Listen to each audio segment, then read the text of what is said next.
Jones, and I'm here to tell you folks, the world has fallen. The fascist globalist overlords, they're implementing the Great Reset. You don't believe me? I've seen the tapes. Watch it, folks. Watch as these pot-bellied Zoomer goblins work with the Illuminati to pit us against each other. I promise I'd be a good boy. I'm a good boy. There's only one cure, folks, and that's liberty. And there's no better channel to find freedom than Fabian Liberty. Anarchy is order. Government is civil war. I just got 3 things to say. God bless our troops. God bless America. And gentlemen, start your engine! I got you, sir.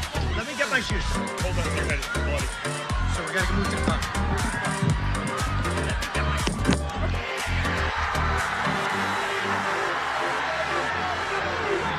Not only do you have a micro penis, which is an important point, but on top of that, you refuse to share your Pokemon cards, and that's not nice. So first of all, a 2-inch penis is not a micro penis, okay?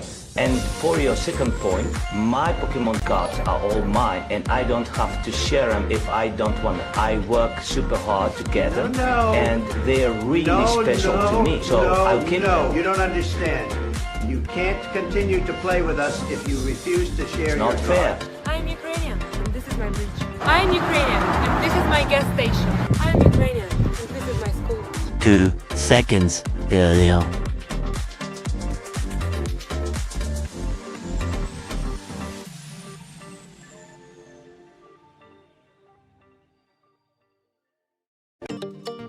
Would you let a Jew work out in your gym without paying if he claimed that the membership was promised to him by God 4,000 years ago?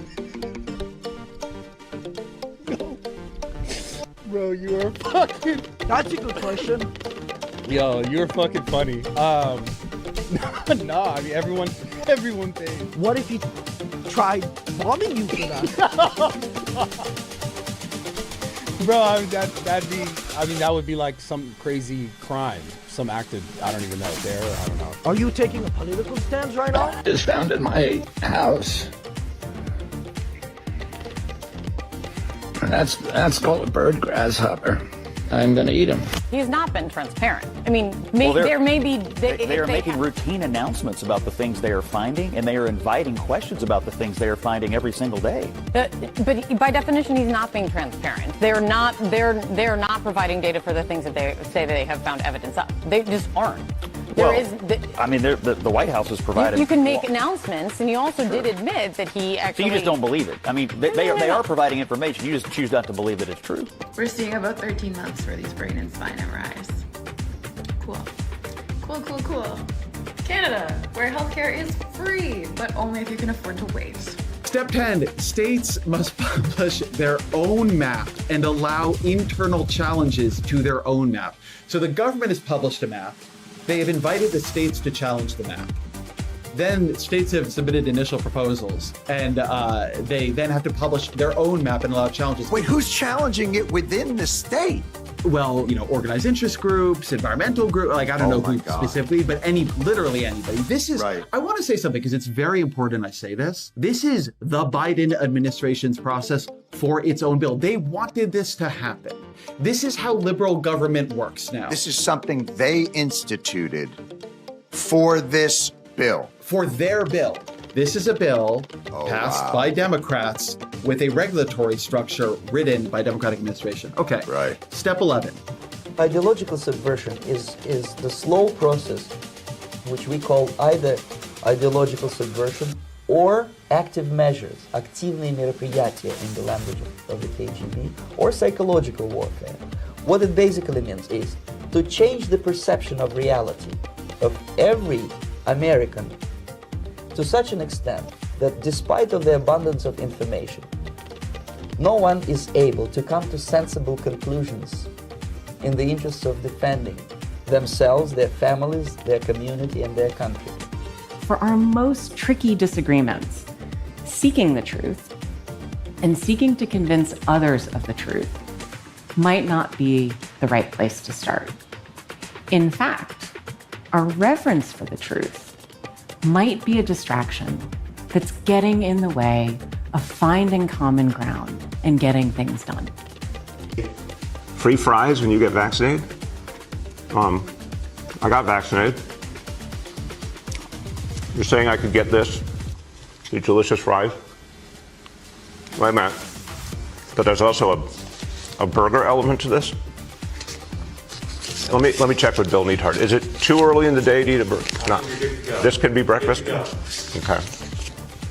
I want you to look at this and think about, again, some people love hamburgers, some don't. Really want to respect all ways of life. But if this is appealing to you, just think of this when you think of vaccination.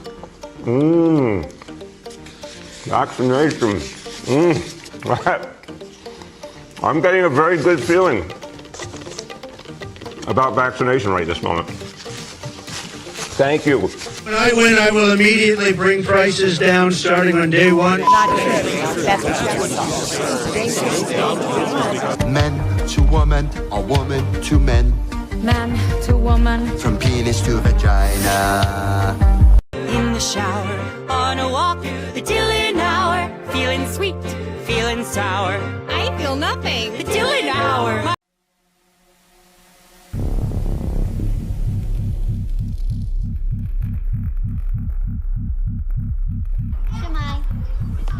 Hello and welcome to Wales. We understand being a refugee isn't easy. They're going through so much. Fleeing your country is difficult, but Wales wants to help you feel welcome. The Welsh Refugee Council is here to help you. Tell me you love me. Say it like you mean it. Say it like you mean it. You message one other guy ever again whether we're together or not. You understand me? But if you're a man who's stuck with a woman and you don't even get along with each other and it's a show marriage and you have to be together and you argue all the time and you're sexually repressed and you're being promised in secret that you can go to an island and finally be pleasured and satisfied, no one's ever going to find out, that's how you end up on the island. So this whole monogamy garbage that's being pushed by the West, especially amongst our elites, is the reason we have the biggest problem with pedophilia, and they don't have this problem in South America. The whole point of this is for me to begin to reintroduce myself. I'm doing this both personally for me, but in a professional capacity. Moving forward, the majority of what you will see will be me speaking in a professional capacity. My goal is to continue to help give Libertarians, and I'm always arguing with them, hey guys, if no one pays taxes, then who's going to stop the fires? Who's going to stop all the violent crime? Dummies. And then the LA fire happened, and the fire department didn't stop the fire because I guess they ran out of budget for water, and the police didn't stop the looting because I guess they didn't want to get near the fire, and so I guess I lost that argument. My bad.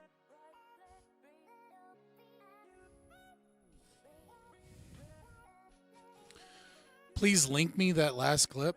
I'd have to find it because I've already done all the editing. Is this topic just not on the Libertarian radar? Because I saw Deadly Duke. He hopped in, donated $5. Thank you so much. Well, $5 Australian dollars. No, that's AUS. Whatever currency that is, it comes out to $3.26. Notice we're only 0.4% of the way to my $8,000 goal for my monthly DNC check so that we can match what Chorus Media is paying Democrats, boys. So we just need $7,996.74. But and then someone in the Discord is just like, why would you invite a libertarian for Democrat messaging points? Like, I feel like a lot of libertarians must just not be up to date on what's going on. So I guess I'll just start stream. This is short stream, just because I'm starting early and because last night was a long as fuck stream, and then I couldn't get to sleep because I was all hopped up on energy drinks so I could stay up late. So we're just gonna do this debate and maybe chit chat for a minute or two afterwards and dip out. And we'll be back Saturday with Liquid Zulu and Praxbin and Monarcho-Hoppionism to look at the Jubilee video. Also, have you reacted to the Jubilee Surrounded Capitalism video? I'm doing that Saturday with Praxbin, Liquid Zulu, and Monarcho-Hoppionism from Twitter. We had to do it on a Saturday though because, Monarcho-Hoppionism is in Australia, Zulu's in the UK, Praxbin is on the West Coast, and I'm on the East Coast. It should be, I believe, I'll have to check again, but I'm pretty sure it's 6 p.m. Eastern. Yeah, 6 p.m. Eastern This let me check the DM group just to make sure. It is 1700 Central Time, 1800 Eastern Time, 2300 British Summer Time, and then 8 a.m. on Sunday, Australian Eastern Standard Time.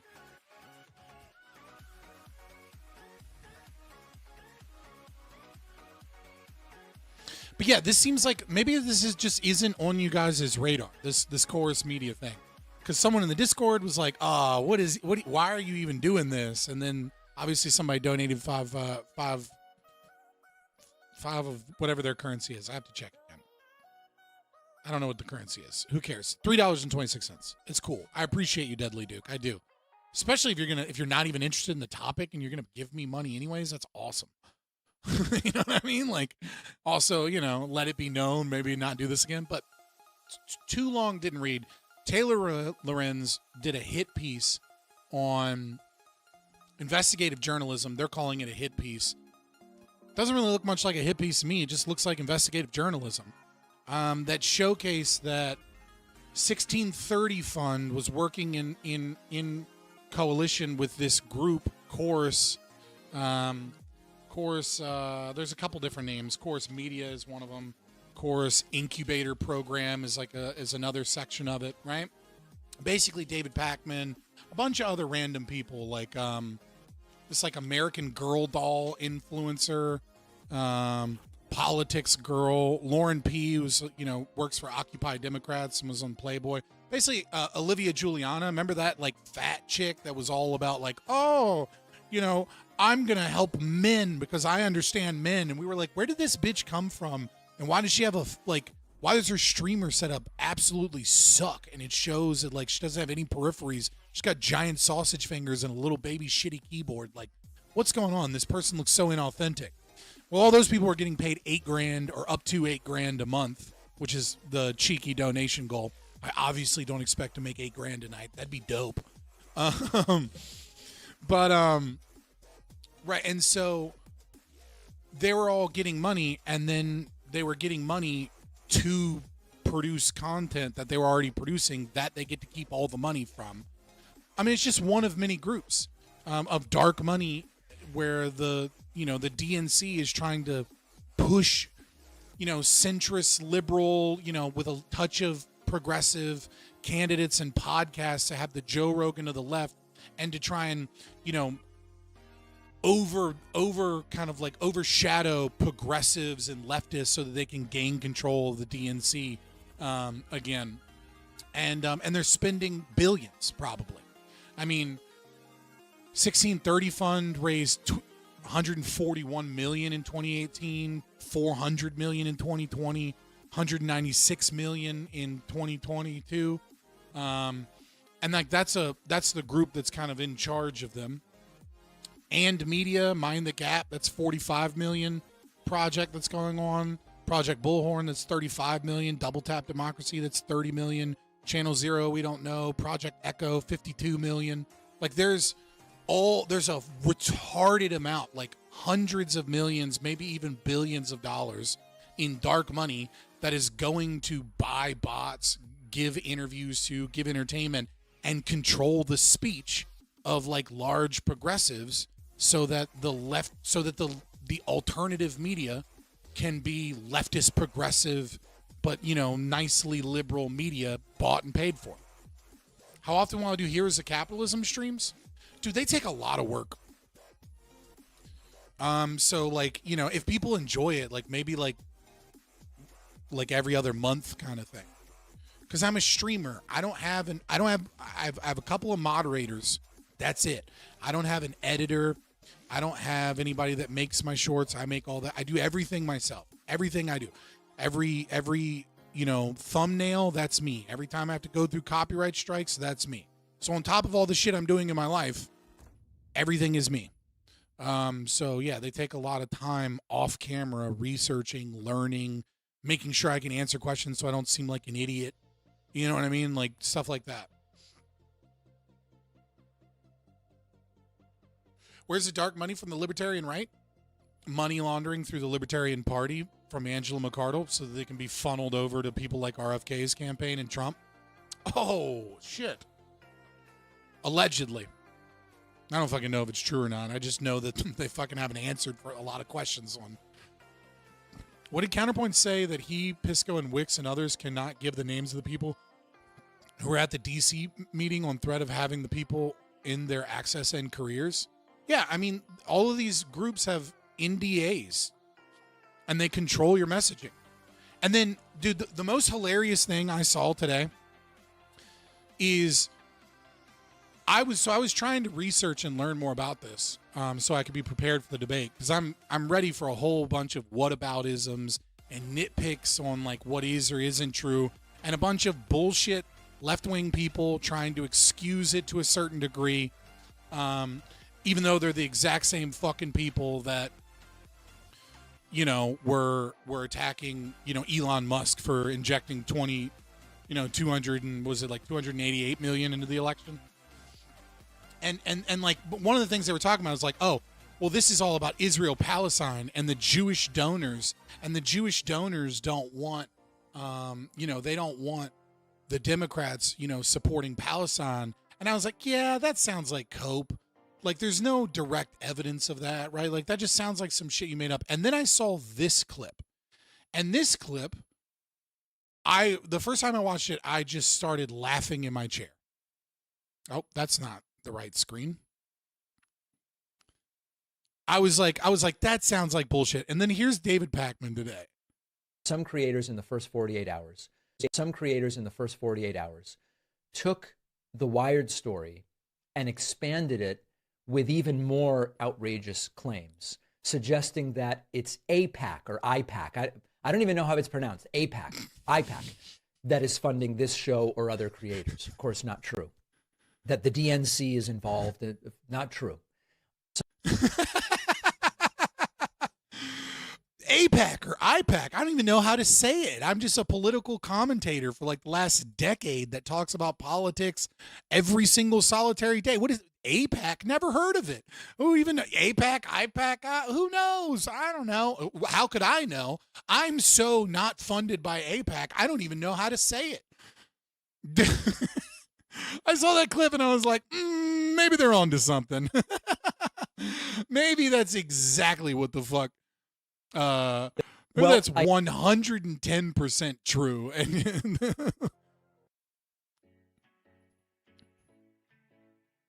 Since he's lying about the money, Pakman viewership and followers on Twitch and X have dropped. So put 2 and 2 together. They were buying him views. Dude, all of these people are buying views. They put out in their campaigns how many followers, you know, working for Chorus gains you and shit. Okay, well, how are you gaining all these followers?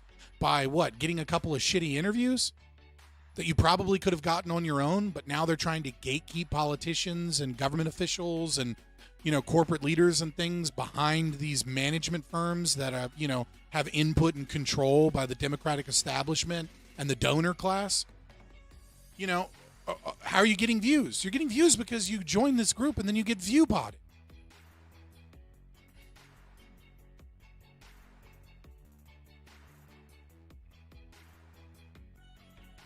The machine never heard of the machine and found itself knowledgeable. Pakman feels like Sam Cedar without any real viewers. No, Pakman feels like a alternative media version of, oh God, what's that CNN anchor with the gay one with the white hair? You know what I'm talking about. I can't remember his fucking name, but you know what I'm talking about. Oh God.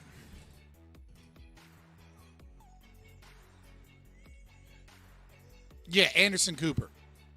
Like, he's just the alt media version of Anderson Cooper. You know, very, you know, like overly professional, not really taking a super strong stance on anything, but just, you know, I'm going to give you the news, except I'm going to give you the news sprinkled with some bullshit in a very biased perspective. I watch David Pakman. Not a ton, but I watch him from time to time just because he gives me a good clue of like what the neoliberal left are thinking.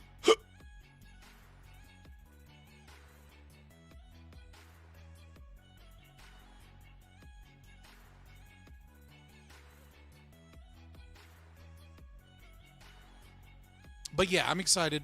I don't know about excited. This is probably gonna be annoying as fuck, if I'm being honest with you, because it's all lefties, and then me. It's Hutch, and then it's he's the big name or the big get, I guess, whatever. I think he's some drama streamer or something. It doesn't seem like he has any like deep political analysis from like his thumbnails and shit, but I haven't gone through his videos.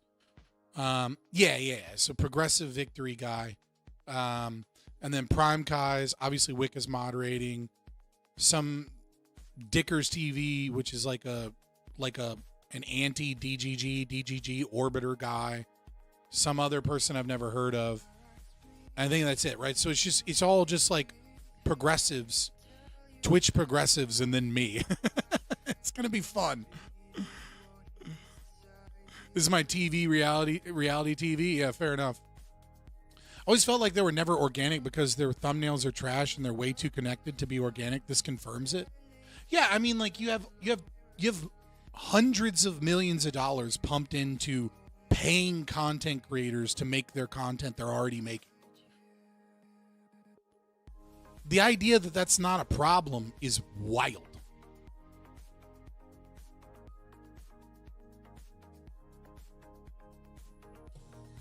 No, fraud points is not going to be there, which is surprising.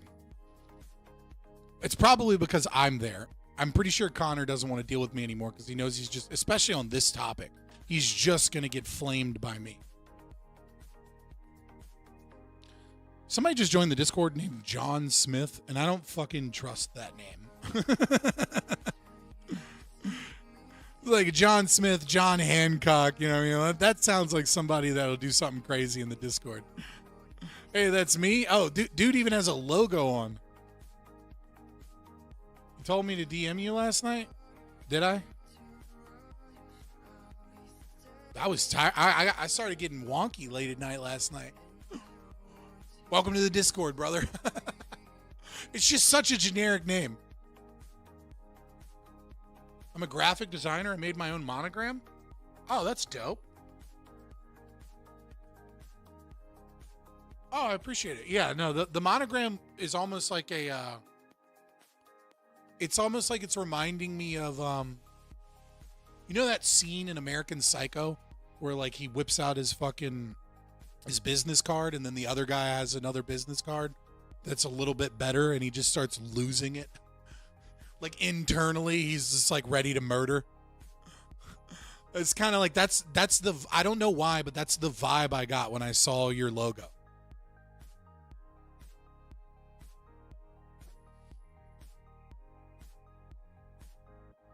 Who's they? You talking about Hutch? They used the same 7 photos of shocked Trump about nothing burger court cases. For months, mainstream headlines have broadcasted the DNC's plans to fund influencers. I guess I don't see what's so significant about Taylor Lorenz, a creature herself, reporting on it.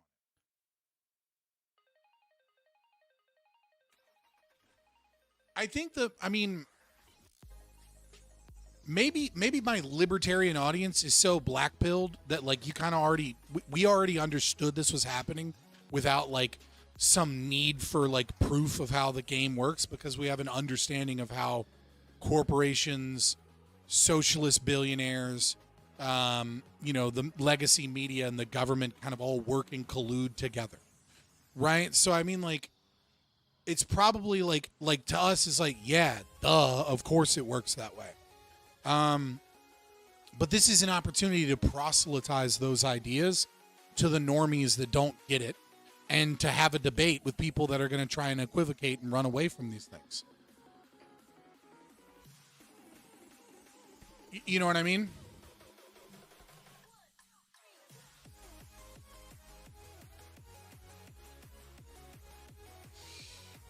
Like, I think it's also like, I think most normies understood that there was funding.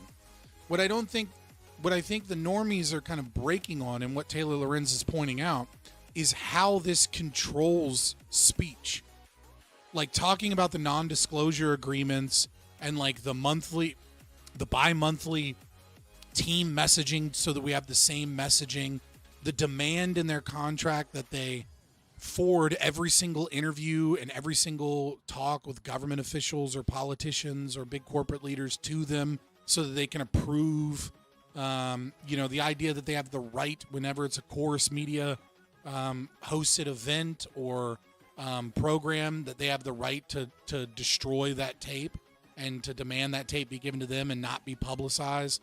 I think all of those, and the fact that they're not allowed to tell people that they're funded by these organizations, all of those things, I think, are things we recognize and understand, but it's like an awakening for the normie. Last time Rob had a debate with Hutch, Rob bounced him for his take on grooming books in middle schools, and people under 18 have access to such content.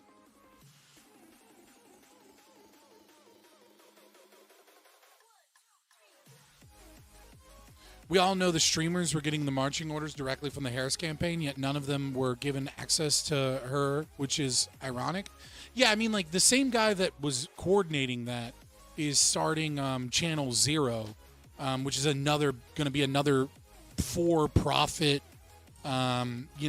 presumably for-profit situation to boost left-wing people. Like, this is also very quickly going to move into something that I think the left is terrified of, which is, and right to a certain extent, rightly so, which is that you're not going to be able to make it in this space unless you have a manager and a team behind you and a company representing you, much like the music industry is controlled. Like, it's very clear that the DNC and it specifically is doing everything they can to control left-wing politics and the messaging of left-wing politics, so that if you're an anti-establishment candidate, like, your channel goes nowhere, gets killed in the algorithm. You're competing with people who have massive amounts of bots, and they get opportunities and interviews and things that you won't be able to get, and you're not allowed to be able to sit at the big kids table unless you have one of these companies messaging you, which, by and by, has all of these demands for what type of content they're going to produce and what type of content they're going to fund, so that basically you're forced to be a DNC shill if you want to make any content on the internet and from a left-wing perspective. The right's not really like this. The right is much more fractured in terms of their funding, and at the same time much more cohesive and being like, okay, yeah, big tent, we'll come together, we'll vote for Trump or whatever. But that might be a Trump phenomenon more than it is like a phenomenon of like the current right.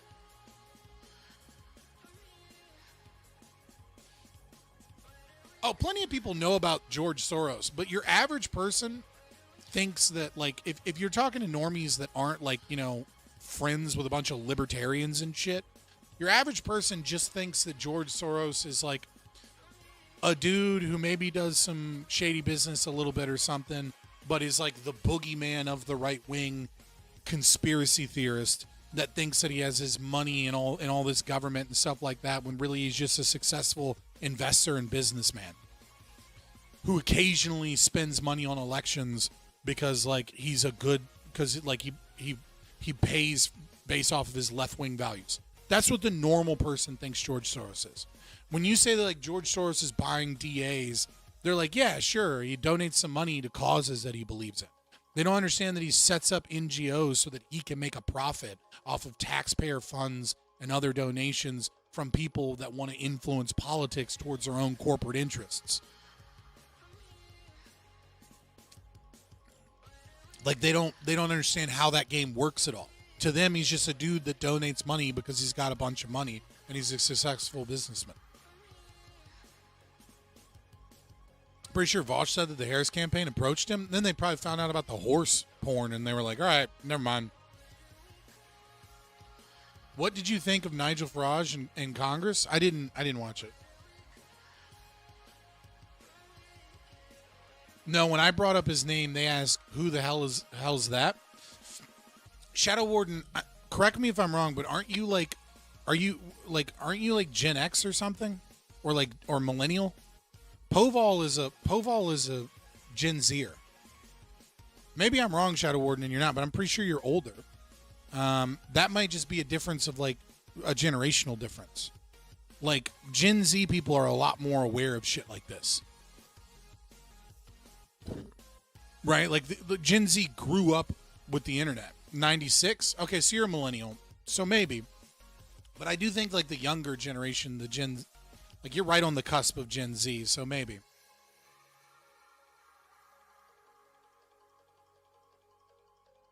Soros is only rich because of central banking? I mean, sure, without that he wouldn't be rich, but I mean, there's a lot of reasons why Soros is rich.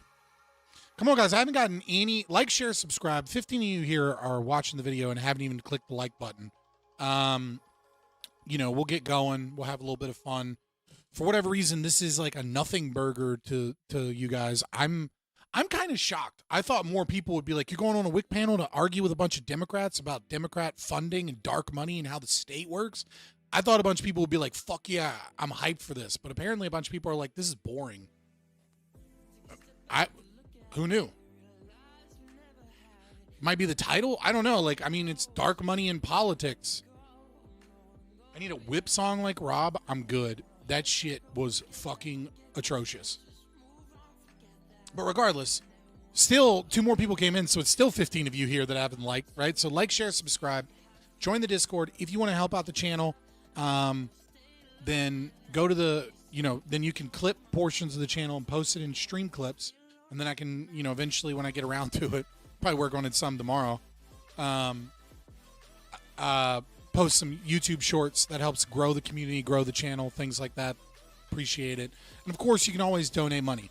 I am only $7,996.74 short of my goal, so that I can make the same amount of money as these influencers that are getting paid from the 1630 fund, all right, which is $8,000 a month. All right, boys. So that's the goal for tonight. Just trying to make an easy $8,000. Any bit helps. So I appreciate any super chats. Obviously, memberships are cool too.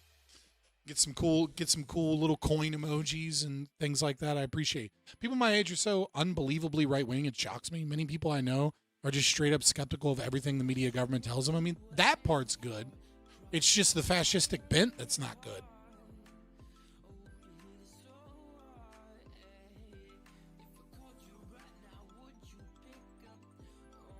I get where you're coming from now. I hope you nail all these jabronis to the wall with facts and logic. Oh, fuck yeah, dude. I'm coming in like Ben Shapiro with facts and logic. I mean, I'm sure it's just going to turn into a shit show, but I've got 3 pages of notes. You know, like, I mean, so we'll see.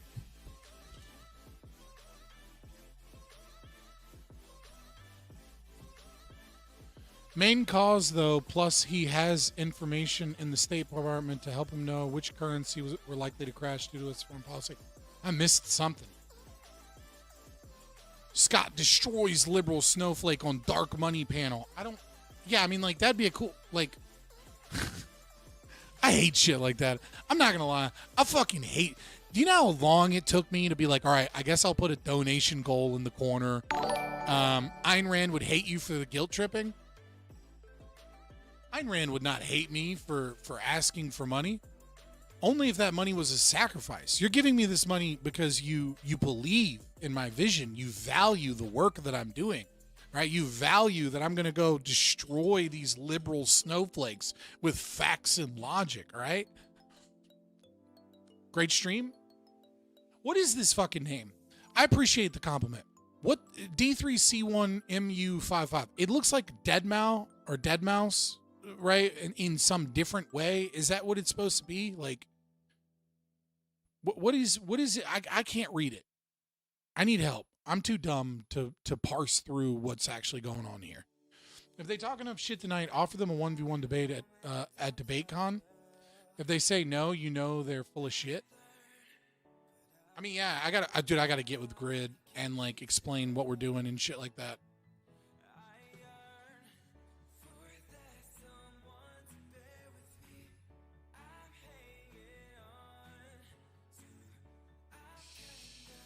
Oh, Soros, yeah. I'm so ADHD, my brain had already switched to the next thing. Any good resources on studying debate? Ooh.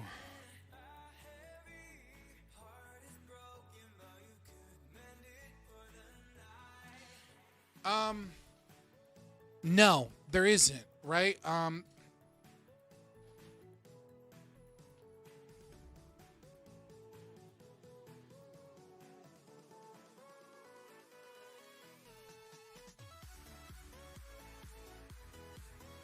I will say this, like learning rhetoric is kind of one of those things you just kind of have to learn. You have to vibe it out. You have to figure it out. But I will say this is a great book, right? So national bestseller. So Influence, the Psychology of Persuasion by Robert B. Cialdini. It's a bit dated, but there's a lot of good tips for both business people and debate in terms of like influence and how to garner friendships and things like that. It's a bit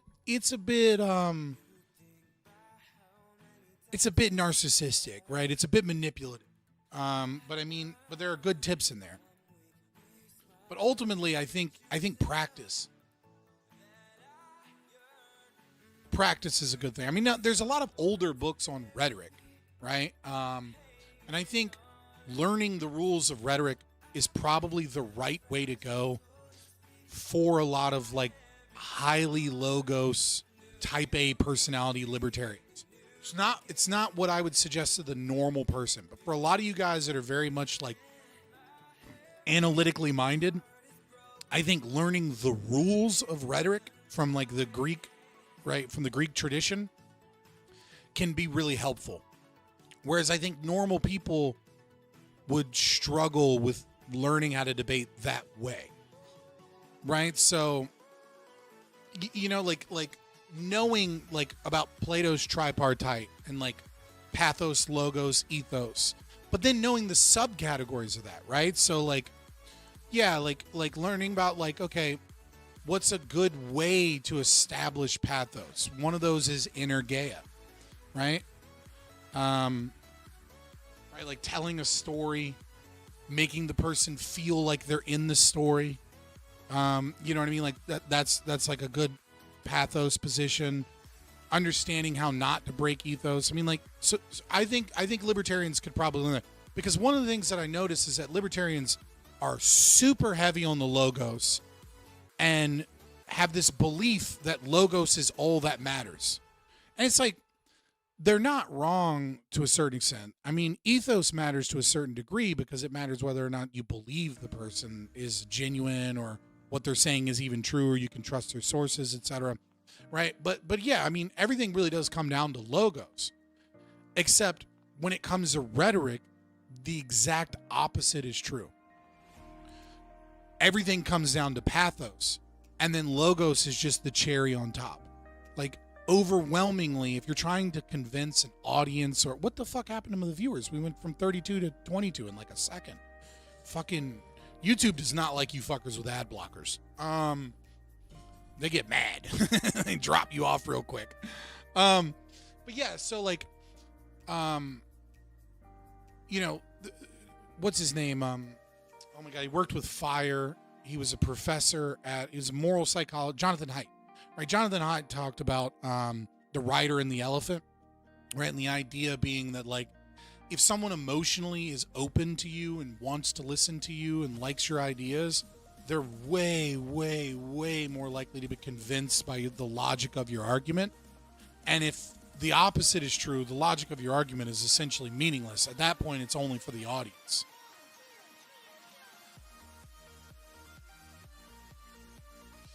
Let's speak. I was very online 15 years ago. Decimus is the name. Elite speak. Oh, dude, fucking. Oh man, my brain just went.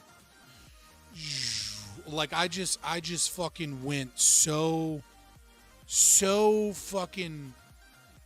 I like a whole portion of my brain that had been shut off for years, just like a Mandela effect in a Bollywood movie, just opened up as my third eye popped, and I like my pituitary gland just swelled up right now as I remembered that entire part of the fucking internet and like AOL messaging chat rooms and like fucking you know, like Newgrounds and like fucking, you know, E-Bombs World and like so many memories just fucking came back to me in a flash, like, oh, like that had been locked away by time. Homestar Runner, yeah, dude. Fucking gotta check my email. Logos is the best. It means that you just don't get 90 IQ people supporting the movement, watering it down, but libertarians need to work on communication. Dude, there are plenty of geniuses that this still applies to, right? Like, especially if they're ideologically indoctrinated and you're trying to argue against their ideology. Like, it's just like, at the end of the day, like, emotion and is so much more powerful than reason. It just is. Obviously, reason is good, reason is right, reason is what matters. But if you're talking about trying to influence someone to being... Emotion is what allows people to be perceptive to reason and not have roadblocks to reason. So, like, that's the thing, right? It's like, reason is the ultimate victor. But if you're trying to hit a wall, it doesn't matter. Whereas, like, emotion is what creates doorways, pathways for reason to go through and to be able to convince someone.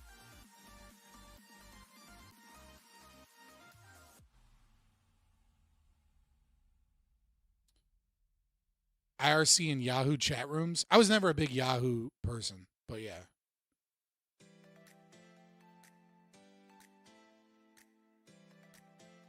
Fucking, who's ready to jam out to some Trogdor? Trogdor the Burninate. Yeah, dude, fucking Lead Speak like opened me back up. I'd forgotten about all of those days of the internet.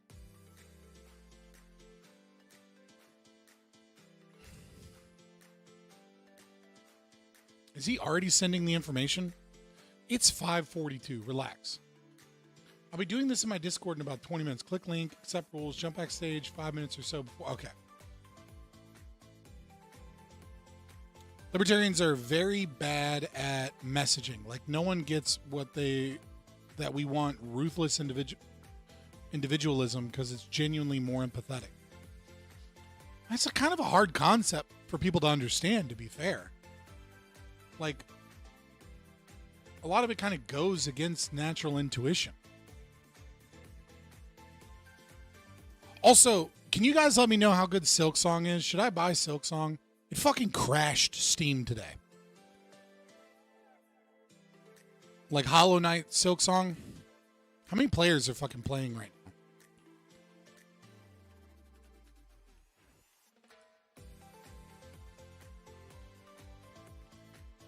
How many are on Steam right now? I'm just curious. So it peaked today at 535,000 concurrent players. That's fucking wild.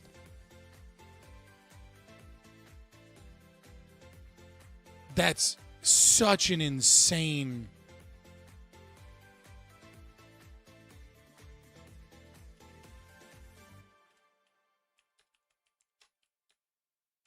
Dude, there's somebody in this fucking... some like low AI thing or whatever is really trying to convince me not to go on this panel today, or that like this other person shouldn't be on a panel because they're like an orbiter of an orbiter of an orbiter with a person in their chat that's part of like the anti-doxing, counter-doxing thing with Destiny. And like, just trying to parse through all of this shit, I'm just like, oh my God, like I don't want anything to do with these people. So, like, I kind of don't want to fuck around with it. But also, like, I kind of want to know who to look out for. And I'm just sitting here just like, God, why are all of you so fucking gay?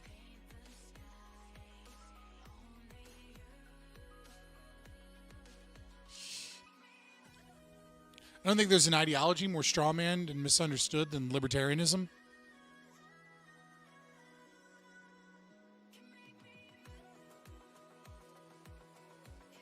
I was trying to think if there was. Maybe fascism. I might say fascism is more strawmanned and misunderstood. That's not to say it's good, right? It's not to say I'm a fascist. But like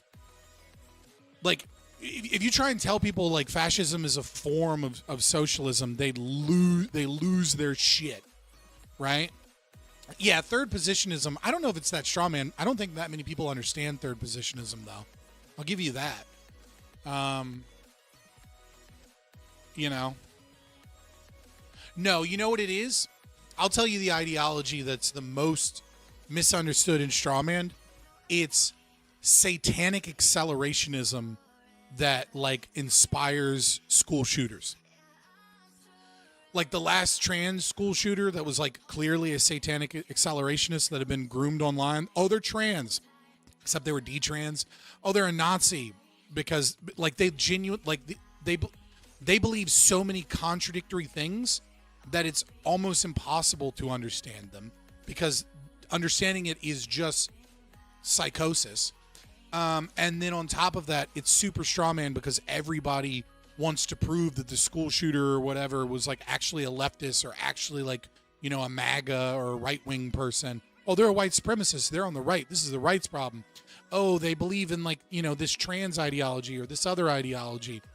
Oh, this symbol actually means this. And then you look it up and it's, like, not that symbol, right? So I would say satanic accelerationists, number one. Number two would be fascism. And we'll put third positionism under fascism, right? Because, like, third positionism is just kind of an evolution of fascism. And then number three, we'll say libertarianism. You must be reading BX investigative reporting.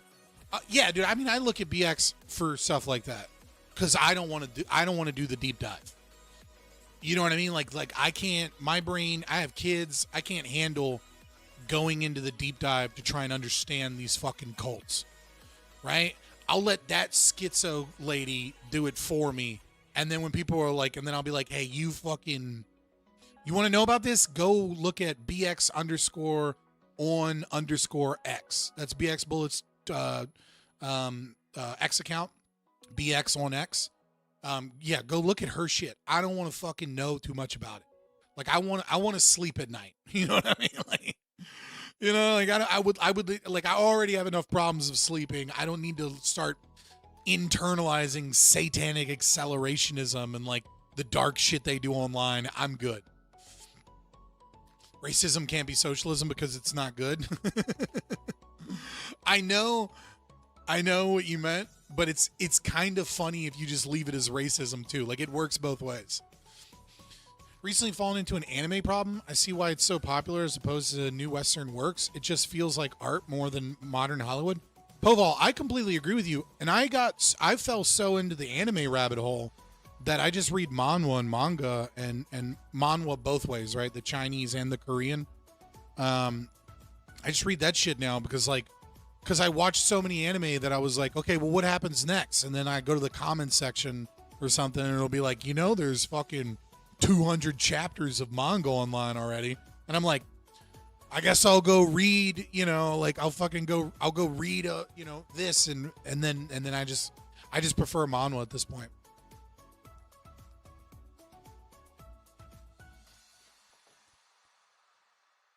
That's funny, Slenzer. She got another 764 arrested last week. Yeah, dude, BX Bullet does good work. It's not work I want to be a part of. Legend of the Northern Blade is a 10 out of 10 art style, 10 out of 10 story, 10 out of 10 dialogue. I mean, everything about Legend of the Northern Blade is 10 out of 10, except the very obvious rushed ending. Like, the last 10 chapters, it's like, what the fuck? Like, it's just peak perfect manhwa up until the very, very end. That gun was like political horseshoe theory manifested. Exactly. That's what I'm saying. That's how the accelerationists operate, though, right? Like, the idea is to cause chaos and to cause destruction and cause revolution, and so that the superior white Aryan race dedicated to the satanic cult or what the fuck ever can, you know, be a spacefaring civilization into the new future type shit. And I just don't want to know about it. Watch any shonen, Fabian? I mean, I've watched a lot of anime, but a lot of it's forgettable. Also, I forget a lot of shit. Oshinoke's anime yesterday, and I'm 60 chapters into the manga after the show. My friends say I have to stop reading manga it is just too good. I mean, I read manhwa because it's just a good way to go to sleep. You know what I mean? Like I'm lacking energy, but I can't sleep, so then I just scroll manhwa on my phone, and it's just healthier than doom scrolling Twitter. You know, or like Instagram reels or something. Like instead of doom scrolling, I'm just reading a dumb story.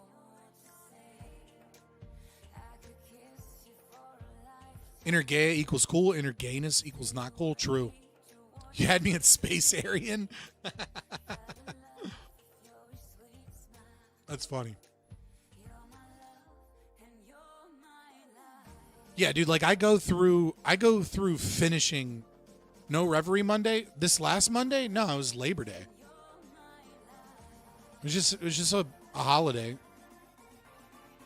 Like we all had like different shit to do. Right? I might have one this Monday. I probably will have one this Monday. We just didn't do the last one. And yesterday was a long ass stream if you weren't here for it.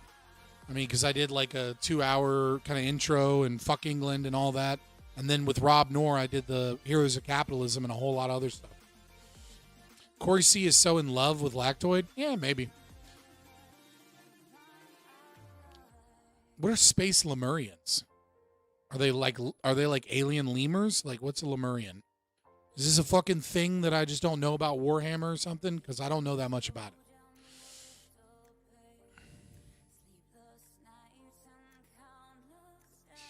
Well, I'm not streaming tomorrow, Poval, so you got plenty of time. I'll be streaming Saturday with Liquid Zulu and Praxman and Monarch or Harpy. It was some looking at that Jubilee video.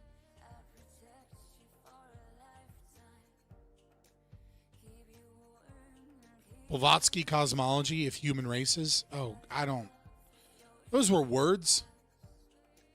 I have no idea what they mean, but is that bad? Scott, am I allowed to value altruism? I like giving my poor friends free food and sharing my pizza with them. That's not.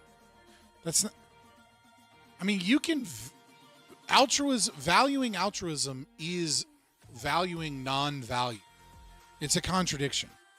What you described isn't altruism. Like, what you described is my friends bring me value, and I can make them happy around me, which brings me more value.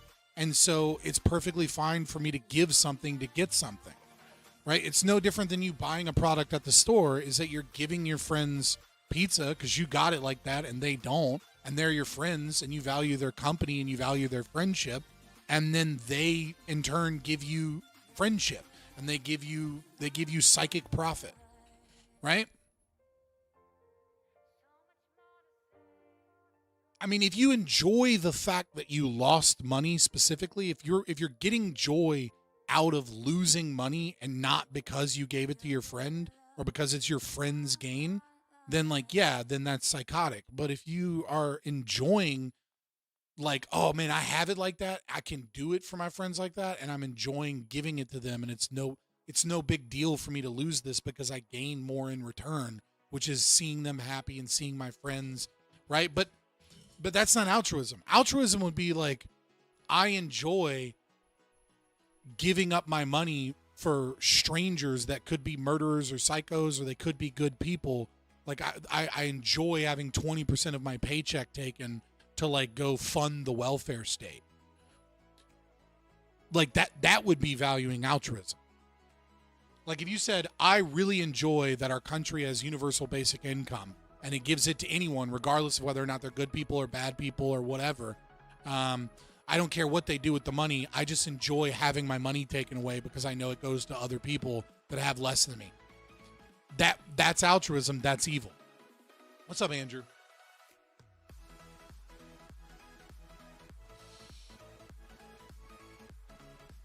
All right, boys. Oops. Turn this to that. Turn this to that. Not to that.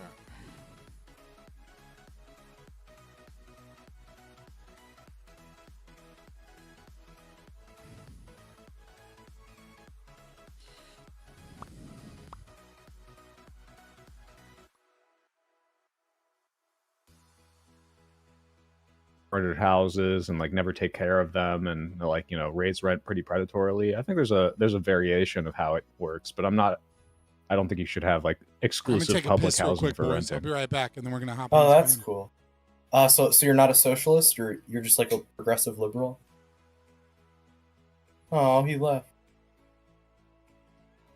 No.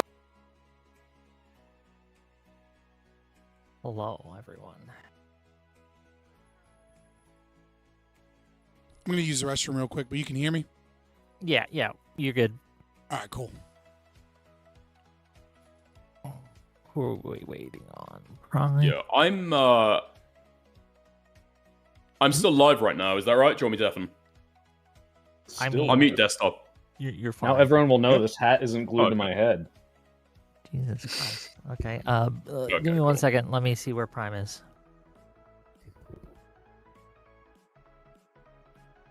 Check how blue my tongue is, Wick. I look like I just sucked a Smurf off. Why are you showing me this? Isn't that funny? It is kind of funny.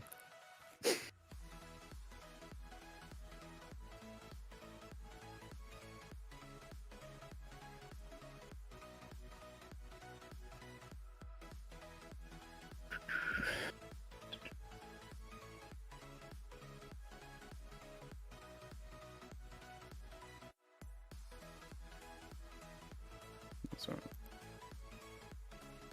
Okay. Fucking turn it off, actually. Is there still no way to pin the names on this? If there is, I don't know it. Right. I just sometimes hover over it a little bit, and I put all your names in the YouTube description, all your names in the. It's like every stream I get a chatter that's like, "Who are these people?"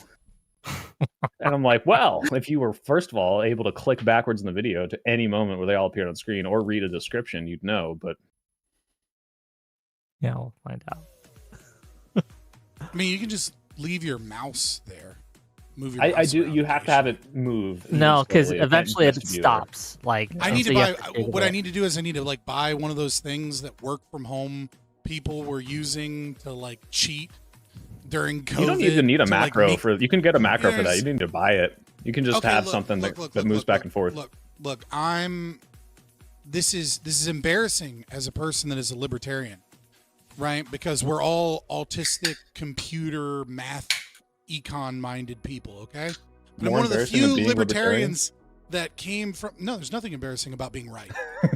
So we are not doing a libertarian debate right before the show. We're not doing that. But I'm just saying. But I will say this.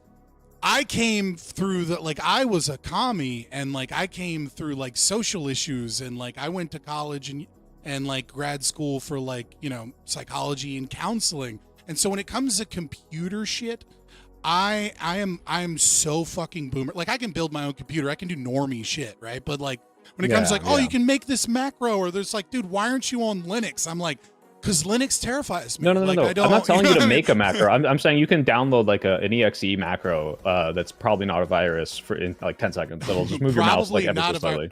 I'm a millennial. I'm so afraid of the LimeWire days. Like I see a random .exe and I'm like, that's going to destroy my computer.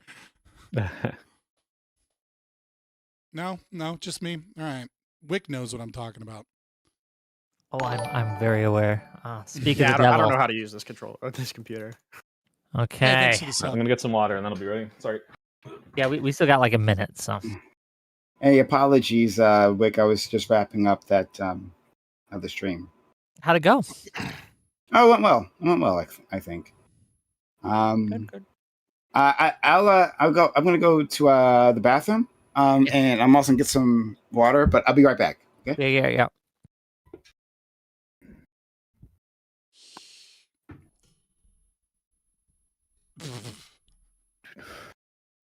Okay. No, chat, shut the for fuck the new up people, about Linux. Okay. There's a couple new people here. Okay, there's Shut a couple the new fuck up people about here, Linux. so I want to All kind of right. give I you the almost rundown did of what it. we're going to do here. I was ready to do it. I will had it introduce on the topic. a flash drive. I'll say hi to my audience. Okay. And then I'm going to give you, and I And then I stress realized this, that my capture card brief wouldn't work with introductions Linux, and then I have to buy a new capture card. opening thoughts on And the I was like, subject nah, at fuck hand. Then we're just going to get into it. if you feel like you're being talked over, if you want to get in a word in edgewise and feel you can't, just get my attention somehow, and I'll give you a chance to kind of get on in there. Is there any questions before we begin? Anything, concerns, anything like that? I'm just curious, like, this is just a little what if scenario. Is everyone here just like some form of Democrat, and then we have on a token fucking end cap? Did that happen? Yep. All right, cool. Fuck it. Like, I'll go get some gloves. But I think that I was looking at the lineup, and I was like, is this just left-wing infighting plus me wild card? All right. Well, I think it's because right-wingers have no leg to stand on in this argument. They can't be like, hey, you're taking dark money. Okay, we don't have to Okay, let's get started. It's 6 o'clock. We got places to be, things to do. Let's start this shit show. We're having a good time. Wick. So far, so we like good. To have fun here. Okay. Welcome, one and all, to yet another episode of Wick TV. It's a cross-ideological space where we come together to talk about issues both political and cultural, from the silly to the serious.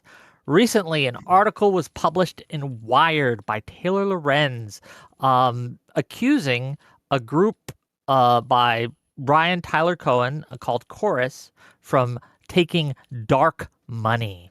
A lot of people have run with this story and accused Chorus of keeping its members from talking about Gaza, of controlling their content. And the question becomes, how accurate is this article? Is dark money something we should be concerned about? And when should we be concerned about it? And just in general, is Chorus, or something like Chorus, something that the Democrats should be doing? Or is it something we should probably stay away from? Okay, we've got a great lineup for you guys today. We're going to start with Dickers. Dickers, tell people who you are and what are your thoughts. Go ahead. I'm Dickers. I'm kind of like, I guess, moderate leftist. Usually I do like drama commentary or trending topics coverage. My thoughts on it right now is dark money just seems to be the way of the world with how politics is going, especially after Supreme Court decision with the whole Citizens United thing. It seems to be the way of the world. However, it still doesn't mean that we can exclude things like transparency, like levels of openness, at least if I were like using the money. More fundamentally, though, I think I have a strong critique of Chorus as itself, like how the organization is set up, than necessarily dark money itself. It seems to be the way of the world, so on that aspect, I don't really care too much, but yeah. Okay, we'll get into it as we go. Thank you for being here. Fabian Liberty. Thoughts? Yep. I'm Fabian Liberty. You can find me on X, Twitter, Zitter, whatever the fuck you call it, and find me on YouTube as Fabian Liberty, or just Google me. You'll find me. It's fine. Just please don't follow me on Twitch. I haven't done a Twitch stream in like 2 years. Every time they do this. So I think overall, obviously, I'm going to be against dark money. I don't care if it's right wing. I don't care if it's left wing. I'm against the concept of it. I think that, principles matter, and more often than not, when I see people take this money, they do so against their principles. And there's a chilling effect that happens with speech and the way that narratives are controlled. And I think we're going to get into like a lot of nitpicky shit tonight. And so like, I want people to just think of this analogy as we're like getting lost in the weeds of like how many millions here, or, what was in the contract here, which is, just imagine that I was going door to door in your neighborhood and I knocked on your door and I said, hey, I would like to offer you $200 so that I can cut your grass and wash your car. That's a great deal for you if I knock on your door. But everyone should be wondering, why the fuck are you paying this person so that you can render services for them? And if we're trying to hide behind non-disclosure agreements and contracts and things of that nature, that should concern us regardless of the political affiliation, that we don't know who is doing it and we don't know why they're doing it. And so, yeah, I would kind of agree with Dickers here that like transparency is the bigger fight right now on that. Okay, well, thank you for being here, and I'm sure we'll get into it. Hutch, right-wing extremist Hutch, go ahead. Hasbar is Zionist. True. My name is Hutch. Thanks for having me on the panel. I do think there are reasonable conversations to have about the level of transparency that should be expected in these kinds of programs. However, I think the much bigger story out of the last week is not even necessarily the article itself, but the surrounding discourse and the really insane narratives that started springing up.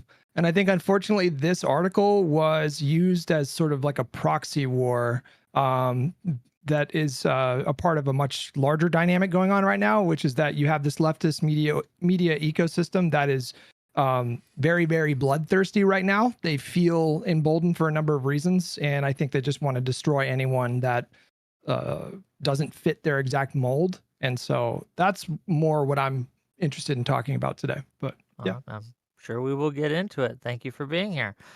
Next up, Rinyald. Am I saying that right? Yep. Okay. Yeah, I'm Rinyald. I do debates and stuff. I think that programs like Chorus are super important to kind of match the right wing's freak. If we live in a world where we can take half dark money, but only half of the political sides are doing it, it seems like there's no way to actually live in that kind of society. It doesn't seem like any particular allegations of illegality or strict content controls were made by the article, but a lot of people took the article and ran with it because of a lot of the super vague language in the article itself. I mean, there's a reason that the tagline was, all they have to do is keep it secret and agree to restrictions on their content, which seems like not that great of a characterization. We can have a discussion on disclosure, but I think doing it based off of a clearly misleading article with barely enough detail to ignore the wider conversation of people wildly, misrepresenting the article. I don't know. I don't see any reason to care that much if there's not super strict content controls. Okay, well, thank you for being here, and we will get into it. Next up, no stranger to my panel, Soypill. You said that so foreboding. Hi, I'm the Soypill. You should go follow me on Twitch and TikTok so I can live stream from my browser. I had a bunch of panels on this. I've talked to Taylor Lorenz about it, and it seems to me that this article's through line, as per her, is that people should disclose more. However, the way that it is written and framed is that there's this secret dark money campaign to, force people to say certain things and toe the party line. That is why all of these big left-wing accounts like Vanguard and Majority Report are running away with that narrative. I think that narrative is patently false. It is not even proven in the article. It is implied, but I think that is where the article is misleading or is missing context. The idea that any of these people had to change their opinions for money is completely unfounded so far. I think that if that was the case, I would be against it. I think there's a very legitimate conversation to be had about whether or not we should disclose if we're getting money. But this was an incubator program. It wasn't even, the Democrats paying them. It was, hey, how can you make better content? I think that's totally fine. And I appreciate that Taylor has said that she's gone on some of these channels and corrected the allegations that people were kicked out if they said something bad about Israel or criticized Democrats, which is absolutely, definitely not true based on what we've seen. So I hope that we can clear the air here and realize that this is really a non-controversy or just slightly not so good. Okay, thank you for being here, and we'll get into it as we go. Last but certainly not least, Prime Guy. Hey, everyone. Thank you for inviting me. Wick, always appreciate my good friend. And shout out to everyone who's joined us here today on the panel. Nice to meet you if I don't know you, and hi to you if I do know you. Anyway, so I've been saying for a long time that we need infrastructure on the left, and I think that this program seems to be providing that. So I'm not against the idea of the program. I am against not disclosing the program, people's involvement. There seems to be confusion as to exactly who disclosed what and when with their involvement, and did they necessarily disclose they're being paid? All these things. So the exact details of all that is unclear to me myself. But if it is the case that people were hiding their affiliation rather than simply, disclosing it, and I don't think there's anything necessarily nefarious about this program on the face of it. Just let us know. But if you aren't, well, then we can't make that assessment, and that's the issue for me. Okay, and with that, let's just get into it. The floor is open. If you have trouble getting in, but can I ask go a ahead. question? Please. Right? Is everyone here has never said anything negative about Elon Musk or Peter Thiel or Koch brothers, putting money into politics to change or, to influence people to voting towards Republican candidates. Because like all of you guys just seem like very like, oh, this is fine. We need to fight on the left. We need to fund. We need to have better messaging, right? So like, I'm just curious, if we go through all of your content, you've never said anything bad about Koch brothers or Elon Musk or Peter Thiel or any right-wing donators, buying elections or buying off politicians by giving them money. Like you guys have all been cool with that the whole time? No, I think you could find that I'm very against buying elections, but you understand that money in politics can mean like 8,000 different things, and that's not a random number that just happened to be on my mind. You can, for example, have the Koch brothers come in and buy election ads in a small election using their vast disproportionate amount of money to influence, some sort of what otherwise would be a ground campaign. That I don't super like, and especially if it is dark money, for those of you who don't know, is money where you don't know where the donations are coming from, and I'm in principle against that. In this specific case, by the way, 1630, the fund that funded Chorus, is also against dark money, and they try to advocate for people who would make it so all of their donors have to disclose. We don't know if they funded Chorus. Like from what I understand, 1630, because like I correct me. I think it's very. I think that's just factually true. I think they may have handled their finances and then connected them with donors, but we don't know if they directly funded Chorus. So they're considered a financial what was it? Yeah, it's pretty. Yeah. Okay, go ahead. I don't think it really matters. The point is money from 1630 or some sort of resources from 1630 are going to Chorus, and I don't think anyone's denying that. That's just kind of out in the open. The issue is we don't know where the money is coming from. That's why they criticize. Sure. Being accused of like attacking in like an improper. Yeah. The point being that influencing like small elections or even larger elections using a disproportionate amount of money, I don't particularly like. However, being able to put money into politics to support something that you care about, like, hey, here's this person who's going to vote for something that I like. Mm-hmm. Here's $1 million, which people sometimes see is lobbying or buying elections. $1 million that Elon Musk pumped into the last. I think there should be caps on the amount of spending, but I'm just saying that like these are different things, and the way that you influences. That's just my opinion. Yes. So you would personally say that 1630 fund having like 141 million, 400 million next election, 196 the next election, or all of these other groups that are spending tens of millions. So there's two things here. One, I would support their mission, which is we want to kind of like make ourselves not be a thing anymore, although they are using the thing they're fighting against to do that. So it's like questionable. But what you're really looking into is they are a 501(c), I think, not 4, right? Because they're technically non-political versus, hey, this whole thing was an incubator program to help out people get better at making content, not I'm putting money directly into Donald Trump's campaign to help him win the election. I think those are very different things. I think we can skip a lot of this part of the conversation because I think your framing is a bit silly because like you can be against big like dark money influences in politics and at the same time recognize that it's tactically stupid to unilaterally disarm.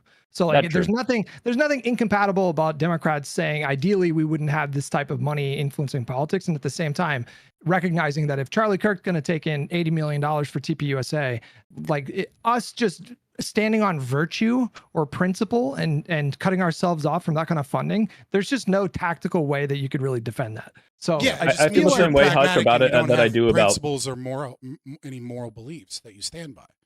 Like if you're I'm against killing, but I'll kill someone in self-defense. The weapon of the enemy is bad, therefore I will pick up the weapon. But there's no self-defense claim here, right? If you're against the very weapon itself, then you can't say I'm against the weapon, but I choose to pick up the weapon anyway. What's the point of having a principle if it's an existential threat to your entire party and their morals? One at a time. Doesn't make any sense. It's not really a principle then. No, it is. Let's give it to Hutch. Let's give it to Hutch real quick. Go ahead. Let's just like devise a hypothetical where, you have this like small hunter-gatherer group of, 50 people or whatever. And there's, guns exist in this world, but this group, they don't think that guns should like be a part of their society. But then another, group comes and starts attacking them with guns. Would it be unprincipled for the 50 first people to like, that's why I use the analogy of saying it's not about the concept of self-defense, but it's about the concept of the guns themselves, right? So if you're against the guns and you say, I am a pacifist. I am a pacifist. I'm a pacifist. I'm a pacifist.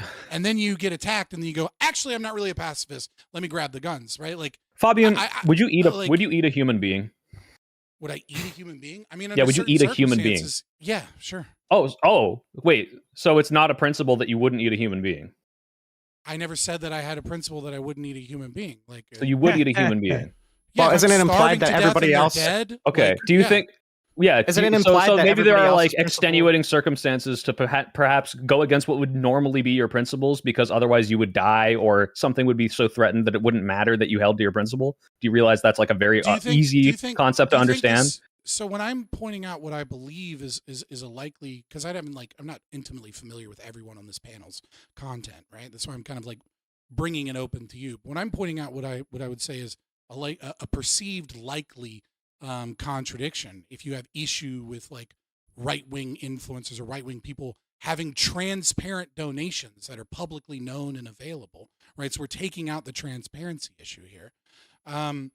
How is that analogous to this to this concept of like how is that analogous to like cannibalism or self-defense? Like, so the idea I was doing with the cannibalism, which you can say it's just analogous, and that's fine. Right. No, that's fine. I'm just showing you that sometimes principles need to be violated for certain extenuating circumstances. And in this case, if I could show you, now this isn't necessarily true, I'm not asking you to believe this, but if dark money would be ended by electing Democrats, would you not use dark money to do that? Would that be unprincipled?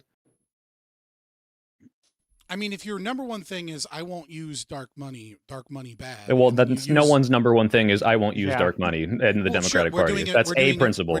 Yeah, but that's fine. We're doing a univariate analysis based upon a principle, right? Like, so, I do want to give it to so Prime. You're attacking me for engaging. I in your can wait analogy. till they're done. Yeah. Like that's so stupid. Yeah. I don't know if they're going to like, be done as a if if you're a single issue voter and your single issue voting is I'm against dark money. And well, then that's no one. Use dark... okay, stop there, because that's the hypothetical that no one is participating in. Okay, you're no like I think at this point like you. Who is single issue dark money? That's the analogy you're giving me is about whether or not we're for dark money. Is your single principle? I won't use a person. It's not my single principle. It is stupid. You're interrupting me because let's see if we can get something else going on here. Prime Kai, please. No, that's not why I'm interrupting. Okay. All right. Well, I'm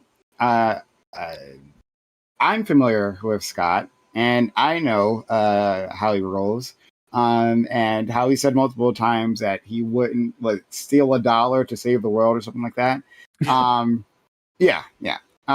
So, and he's been. I mean, he hasn't bent from this rule. So, to be clear, we haven't had an apocalypse that required him to pick up $1, but still, that's what he said the entire time. Still though, you still wouldn't do it. I would not steal a penny to save the world. Correct. But you would, but you would eat a person to live. Yeah, a dead person's a dead person. I'm not a fucking Christian. Okay, I want to get back to chorus, and I want to get back to. Insane, dude. You wouldn't steal a person. I'm not here to debate whether we should eat people. I'm here to debate chorus. We're going to stick on chorus at least for the next 30 minutes if we but just to establish that we can move on from this point, Wick, I refuse to argue principles with a person because it's ridiculous to say, you'd use dark money to end dark money, you hypocrite. It's like, would you steal a penny to save 8 billion people? No. Okay, well, shut the fuck up. Okay. One of us is morally consistent, the other is. I don't care. Brian Kai, please. Okay, and the difference here is a non-aggression principle, but you can talk about that later. Anyway, Scott is familiar with my content, and I don't think maybe that shot was like at me, but still, I want to address the question he put forward. So I've been critical of billionaires putting money into politics the entire time, and I am also critical of this formulation, right? So I have two objections. One, on the lack of disclosure, the seeming lack of disclosure, and two, the fact that it's being funded by these unknown dark money billionaire donors that doesn't really sit well with me. And my problem specifically, and other people might have different opinions on this, one, I don't think billionaires should exist. I think the problem with them putting money into politics is not necessarily just them putting money into politics, the act itself, but the fact they can put so much money into politics, that they have so much leverage, right, to speak in a way that the average individual can. So it'd be fine. We don't know who if- they are. because- So how do we know they're billionaires? Okay, they could own $999 million. Okay, Mm, you don't know that they're maybe. billionaires because we don't know who the fuck they are. Fabian, some of I these mean, I 16, 30 agree. people are billionaires who do disclose, even though they're not legally have to. So George Soros, Midyar, like there are some of these billionaires, and Elon Musk is just one. So he's just saying the principle is, I don't like that billionaires have this much Yeah, influence. you don't have to explain my joke to the audience. It's okay. You're libertarian. I can't tell when you're joking, dude. Sometimes you're saying something very serious. So yeah, I think that us, as a panel, let's say we wanted to band together, the 7 of us on this stream, and decided to put out a political message, right? And we put together a meager funds to do so. I think we should be allowed to do that. That's fine. Well, I don't love money in politics, but still, like I think it's fine to do that on this level. But that's a relatively even ground and a amount of money that most people can actually match. We can't match the leverage, the power of billionaires, right? They're on a completely, literally, exponentially, logarithmically different level than we are, and that's my issue. Case, can I address that though? Because yes, I agree with what you're saying. I really don't like that billionaires have this undue influence. But this specific project was saying, hey, creators that don't have the influence of like a Charlie Kirk or these people who just have millions and millions and millions of dollars of donation, we want to give some of that billionaire money to you so that you do have a larger voice and can spread the message that says we want these billionaires out of politics, which I fully agree with. Even though in principle, I have the same principles. Why just do to you be believe clear, that to be true? is it Because, any they're part of like funding- Chorus's? Give it to the British guy real quick, Dickers. Yes. Is it any part of Chorus's platform that they are against money in politics? Because I think this is what you 1630's seem to, like, platform is keep saying against money in again and politics. again. Are they? I Yeah, don't you believe could so. you could look this up if you read the Wired article. I don't know if you read the article we're talking about. No, I did. It doesn't say anything about money in politics. It talks You about should economic click on the equity. links when it says 1630 fund. I can send it to you in chat. So it's not in the article, but it's It's referenced directly in the article. Yeah, you can. So that's in one extra click. I'm sorry. Do you not see Hey, the I'm just irony curious- of like Yeah, if you want to send me that, feel free. Of like a Yeah, damn I'm near sending it in the $1 group billion chat. fund over the last 10 years? It's Like saying not they want ironic. money out of politics. It's not It's ironic. not to ironic at all. It people- makes perfect wait, sense. wait. It's Go not ahead. ironic to people that don't take this absolutist view of principles. Like, I think you're the only one on the panel that has this view. Yeah, well, yeah. I'm also the only one on the panel that's like even like anywhere past center of right. So obviously, like deontological moral positions aren't really a thing on the left. Maybe you see it in some tanky spaces, right? But like for the most part, you're going to be utilitarians or consequentialists of some variety, right? So obviously, as the only person not left wing here, yeah, of course, I'm the only person on the panel that believes in strict moral principles as opposed to negotiating with our principles to use evil to defeat a bigger evil. I mean, the vast majority, the go vast ahead, majority John. of the right is probably going to be in favor of this kind of dark money too, right? I mean, like we see a lot of right wing initiatives using the same exact business model. It's not that like a Yeah, no, I don't. I'm no fan of fucking Republicans. Sure, yeah, I Respectfully, agree. I don't think the panel should get bogged down by like a meta ethics, debate. I think we should probably just like stick on the article. And we Yeah, can no, I just mean, like that. agree to. I mean, like, Well, can I that's- just that's ask fine, this? but Here, the maybe mo- we'll but get this this is a back moral on track. question about this money in politics, right? But Like, it's that also a is the question about debate. whether or not the article was a fair article. Do we think, let me start with this question. Do we think that the article as written was an accurate and fair assessment of what is going on at Chorus? Why or why not? I don't think you can say that. Like there could be particular things in the contract that were referenced that are, technically true. But what we discovered especially in like the 48 hours after the article was dropped and we heard, a bevy of responses from people in the program, it's just in practice, the way that program was working really did not look anything like what was described in that article, particularly the subheading. That I think was the most egregious sort of mischaracterization, because she said that these creators were secretly paid to push the party line. And that just appears to be just on its face, just not what was happening. well, also, I mean, like to say like to agree to restrictions on their content absolutely plays into the idea that they can't talk about Gaza either. Like, I'm almost willing to bet that that's where a lot of those people got that impression. So they why got do it from you her think that's herself. Like inaccurate? Taylor herself, she was tweeting, you know, she like spoke with Destiny yesterday, and she denies. I mean, she even clarified that nothing in her reporting or nothing in her investigation gave her any kind of indication that people were prevented from talking about Gaza. But, you know, like a few days before she was tweeting out, I can confirm that, you know, of the list that we saw, most of them are very centristy. So she was definitely like throwing red meat to like the lefty kind of media ecosystem. And Why is boy, that did they inaccurate? fucking You haven't given run any with that. evidence to the claim that that's inaccurate. Why is that inaccurate?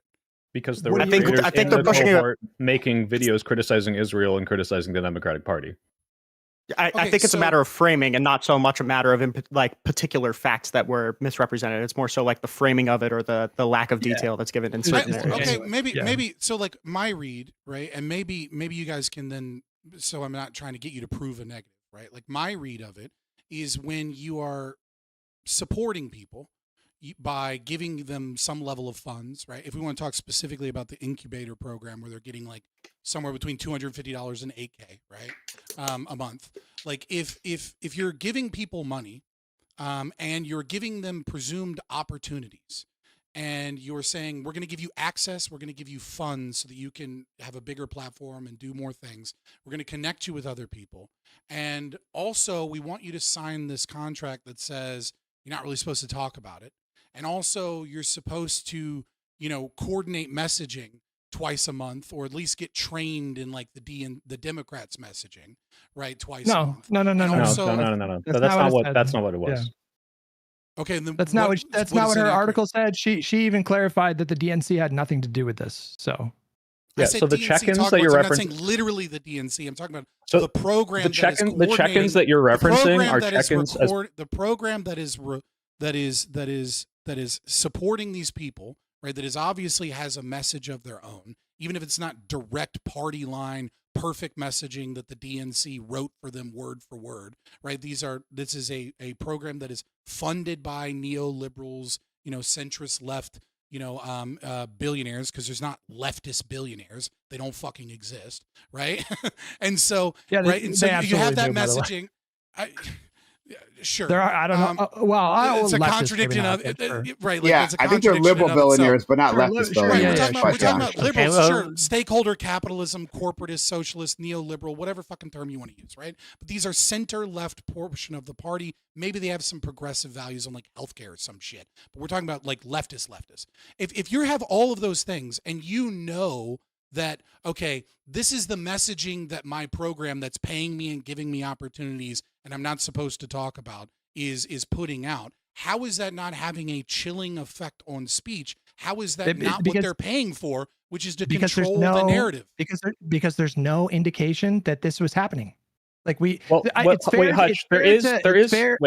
Hutch, I do have to, even though I'm on your side, the chilling effect thing I think is a valid argument, because it is true that some of them do give testimonies of, I'm worried that maybe I'm not supposed to talk about certain things. Yeah. Now, whether or not those were valid concerns, they could have worked out with Chorus. Clearly, they were people talking about Chorus. I think like people are confusing, hey, don't disclose other members because that might be private information. Hey, don't disclose like when we have events before they're publicly announced, as like you weren't allowed to talk about Chorus. These are very different things. But there could be an effect of, hey, what if I want to suddenly became MAGA today? Would I get kicked out? That could be a concern. Well, but that's we also with don't know everything. what everybody's contract is. We Fabian, have just a to be clear, because contract, I wanted to give some validity to that, but to push back, that's everything. That's audience capture. That's like, hey, what makes money with the algorithm? There's always a chilling effect somewhere. Now, this money wasn't coming as a political amount of money. This was an incubator program for getting people off the ground and expanding their reach. It wasn't, here's your talking points. The daily check-ins were, hey, we taught you how to do shorts. Let's see if your shorts are doing well. Hey, let's see how your thumbnails are doing. Like, these people weren't being paid to just do whatever they were doing already. It was trying to expand them into having more of a voice.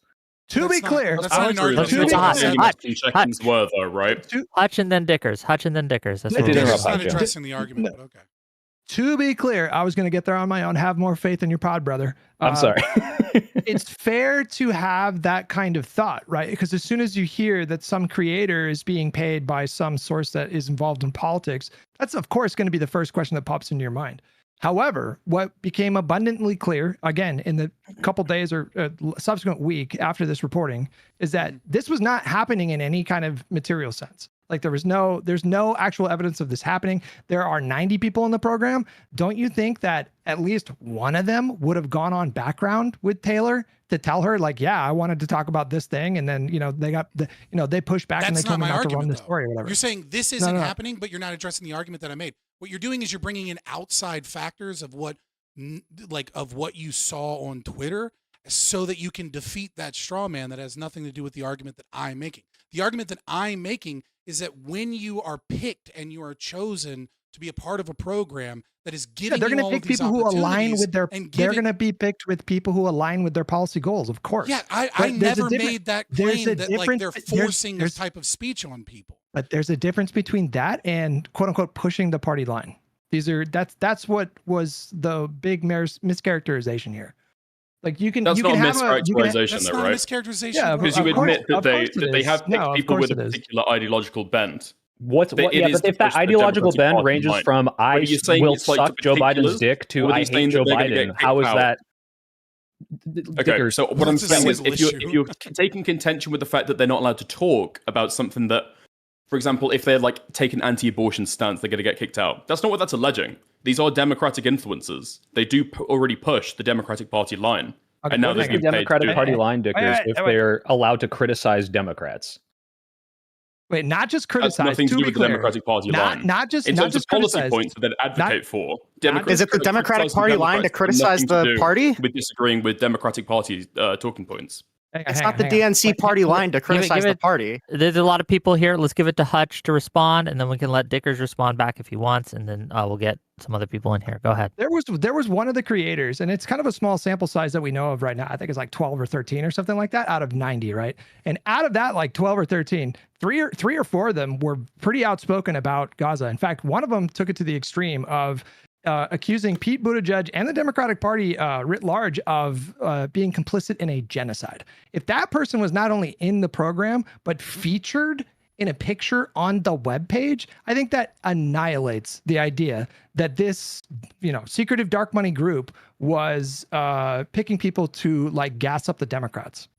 Well, wasn't the other person also like trying to get Schumer to step down? Like that's absolutely not in line with the DNC. But, yeah, Brian Tyler Cohen himself was complaining about the gerontocracy, complaining about Democratic Party leadership. I mean, like this is just not, it's not congruent with what was characterized in that article. That's okay. So trying to find people who will never criticize their own party, will never criticize members of their own party. Every person in politics does this, right? You can't do that. Okay. Even if it's not, I don't think it would even be preferable. Parties that want speaks to have against- So they're not towing the political party line, pundits is what you're saying. to talk about their own party. Yeah, absolutely, they are. Politicians criticize each other. All that they ask is that all they're going to expect is that you're going to talk about general support for the Democrats. Not that you're going to support every single member of Congress, every single person in the Senate. Towing the line means you do everything they're asking, following the policy, not, hey, in general, are you left wing? These are completely it's only different things. taking a single line from the very beginning of the article. Okay, If well, you're confused by that, now that you've scroll read down. It's through the extremely subsequent easy. thing on 630, just can to you go look to up the what point, toe the actually, line means? You said that I hadn't read the article that you tried to criticize that I hadn't. No, that I need said to you didn't click click on the secondary links, and now you don't know what toe the line means. So Chorus actually hasn't got anything in their program about being anti-dog money, and neither has the 1630 fund. I said 1630 fund. You can click on it. with one of the executives. It's not part of their policy. The executive of the 1630 fund, the person who like It's dictates not. their It's not an entire aspect fucking of their message. fund. It's not an aspect of their fund, though, is it? What do you mean it's not an aspect of their fund? One It's the guy leader who one runs time it said, says "I'm this. against Not dark one money," guy. but he's What if spinning Donald it. Trump says Hundreds something? of Does the Republican millions of Party, who dollars all when follows they him, not dark money believe it? fund. Okay, That's okay, what one the at a fund time. Hold says. on, hold on. They're All of you giving shut the up. All of you executive's shut up. opinion. All of you shut up. No one can hear you when three people are talking at once. We have to at least have some underestimate Gen order. Z. They're so good at parsing Fabian, through you're screens. talking while I'm talking. Stop. What have you ever used the Again. mute button? I am fucking Soypill. You're doing it too. Let me fucking finish my point. Okay, I will have to start meeting people if you guys don't at least exercise some self-control and wait your goddamn turns. Dickers, finish your point, and then we'll get into it, okay? And I will mute the motherfucker who interrupts. Go ahead. Okay, so I was just making a simple point about like media literacy and what we're taking on this panel, right? So at the end of the day, I was right. It's not part of the Chorus platform to be anti-dark money. It's not even part of the 1630 fund to be against dark money. It's the personal opinion of the executive of the 1360 fund to be against dark money. That's fine. That's not what they're going to fundraise on. That's not the organization.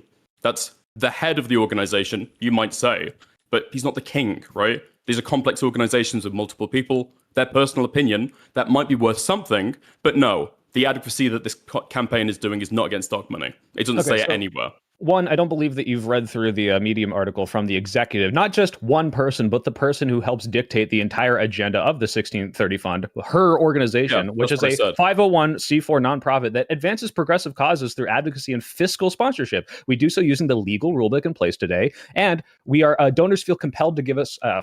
I fucking lost my plot here. Give me a second. Let me find this again. Fuck me. Okay, but first, let me go to the second point. The second point is I never said that Chorus was anti-dark money. I said that 1630 was. So let me find the passage and read it to you. But first of all, when you're talking about God damn it. Hold on. I got to stop doing two things at once. Hutch, take over for me while I read this. I don't know what to say. Loud noises. Somebody else go. Or I guess I can just respond to it. So or say what you're saying again, so I can remember what my meet in the road in terms of advocacy. Yeah, no part is it published that it's any part of the platforms that they try and encourage to be against dark money. That's just a true statement. Now, you might want to add the nuance that the executive of the fund has a personal opinion that she's against dark money. That's fine. All my point is these organizations don't actually have it as a part of their program. They're against dark money. Well, and the reason why I brought that up, what would you spend money on? People saying that we want to support it. If you wanted to get rid part of these organizations isn't being against dark money. Right? What would you spend money on if you wanted to get rid of dark money in politics? Real quick. Advocacy groups that would be against dark money. I don't know what you're talking about. So, in the article I read. Hold on. Can I read it now? Damien, stop. They're going back and forth. Let them go back and forth. Hutch so it says, it's a point of emphasis for the group and its backing of campaign finance reforms that will require it and other nonprofit groups to disclose donors and potentially reduce their influence on politics. So this is not the opinion of the executive. This is the executive saying, our group does this. Now, if you're saying the executive is lying or misleading about what her group is trying to do, and the group is completely contradictory to this in their message, and you can show me that somewhere in the 1630 fund like method, show me that, please. But it appears to me okay, unequivocally, it's not illegal for a 501c4 to publicly disclose who their donors are. If they're against dark money, they can just disclose it. People want to donate to dark money. They're not against dark money. People don't. If the donors don't want to get disclosed, they don't have to be disclosed. Okay, so the donors are like every other dark money fund, and then the dark money fund is using dark money. The reason why why not see how that's a contradiction? How the actions are obviously a contradiction. The donors wouldn't want to donate to this thing once it was illegal to do that. Let Hutch answer the question. Hutch, go ahead. It is again. It's not. It is not a contradiction. The reason why people are attracted to donating money to dark money groups is because they can do it anonymously and not have any fear of being harassed or whatever in this like current era of witch hunts and harassment and political violence. So the reason, 1630, like you're defending dark money. No, you're doing the same thing we did before about like stealing a penny to save the world. You understand that? Like, if you can solicit more donations to try and get out of the fact that you're in contradiction. Nobody gives a fuck about your crazy moral system where you would somehow let 8 billion people die by not stealing a penny. There's nothing, not contradicting yourself. Very logical. There is nothing morally inconsistent about using a tool that is available so long as your enemy is using that same tool to their like massive benefit. There and I remember my second point, by the way. That's an insane. I don't. Whatever. More on that. You can move past you're not a rational the second point was Dickers. Was that you say that they were it was factually true. They're towing the party line, and I asking you now, what do you think towing the line means? If according to, let's say, if I just Google this and it says accept the authority, principles, or policies of a particular group, especially under pressure, and that is somehow akin to criticizing them heavily, if not calling them complicit in genocide. I think these things are completely contradictory. Can you find me one influencer who said that the Democratic Party itself, the DNC, is complicit in genocide? So why specifically the DNC and not the people who are the heads of it? So, for example, Joe Biden. Support the party, yeah. They don't support everyone in the party. It's just that simple. Okay, so as long as I'm not a Republican, I'm going to lie. If you don't want to read the rest of the article, that's fine. Rinyald, I want to hear from you, please.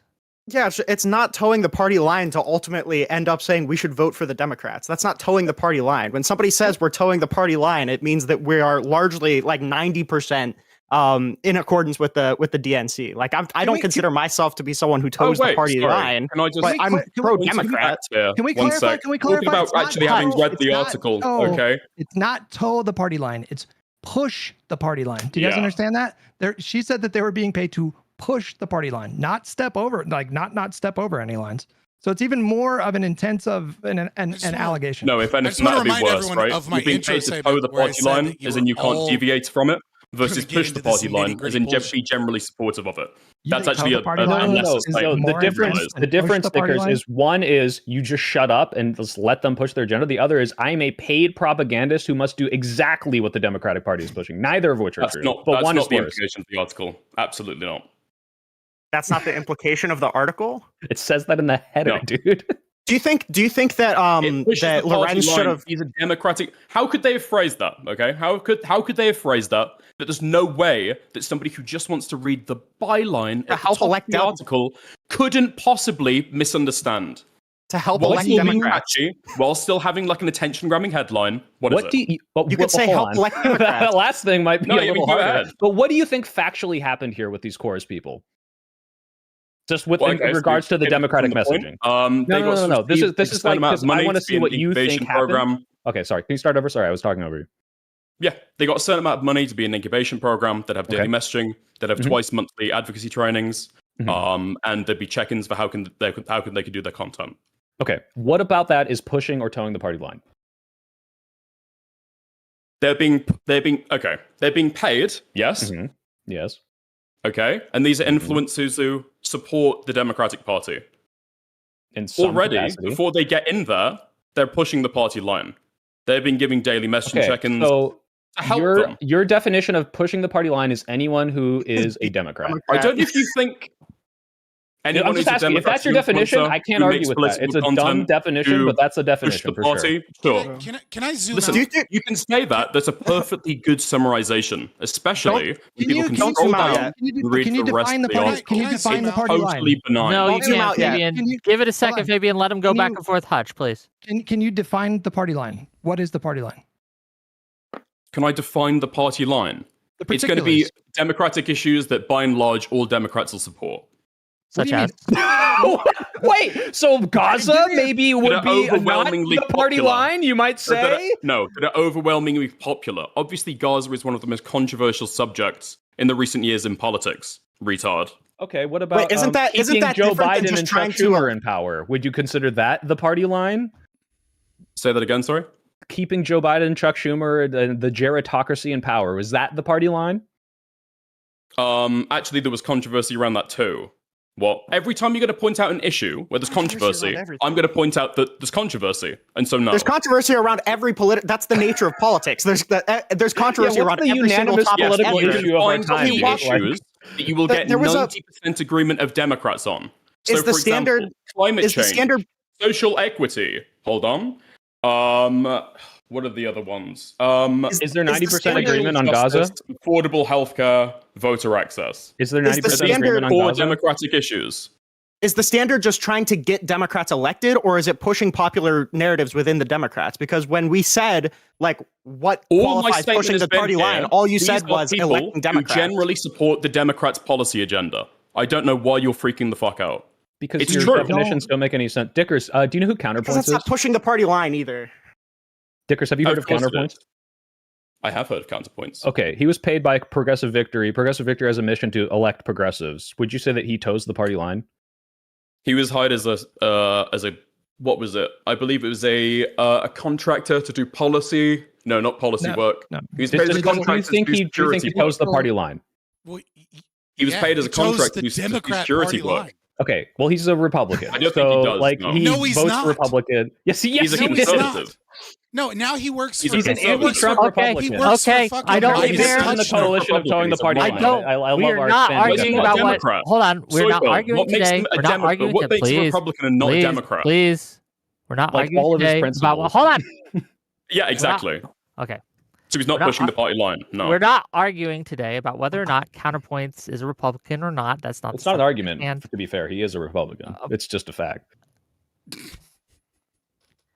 we're arguing today about whether or not the article A accurately portrayed what Chorus is doing, and B whether or not what Chorus is doing is okay, if it's something we support or don't support.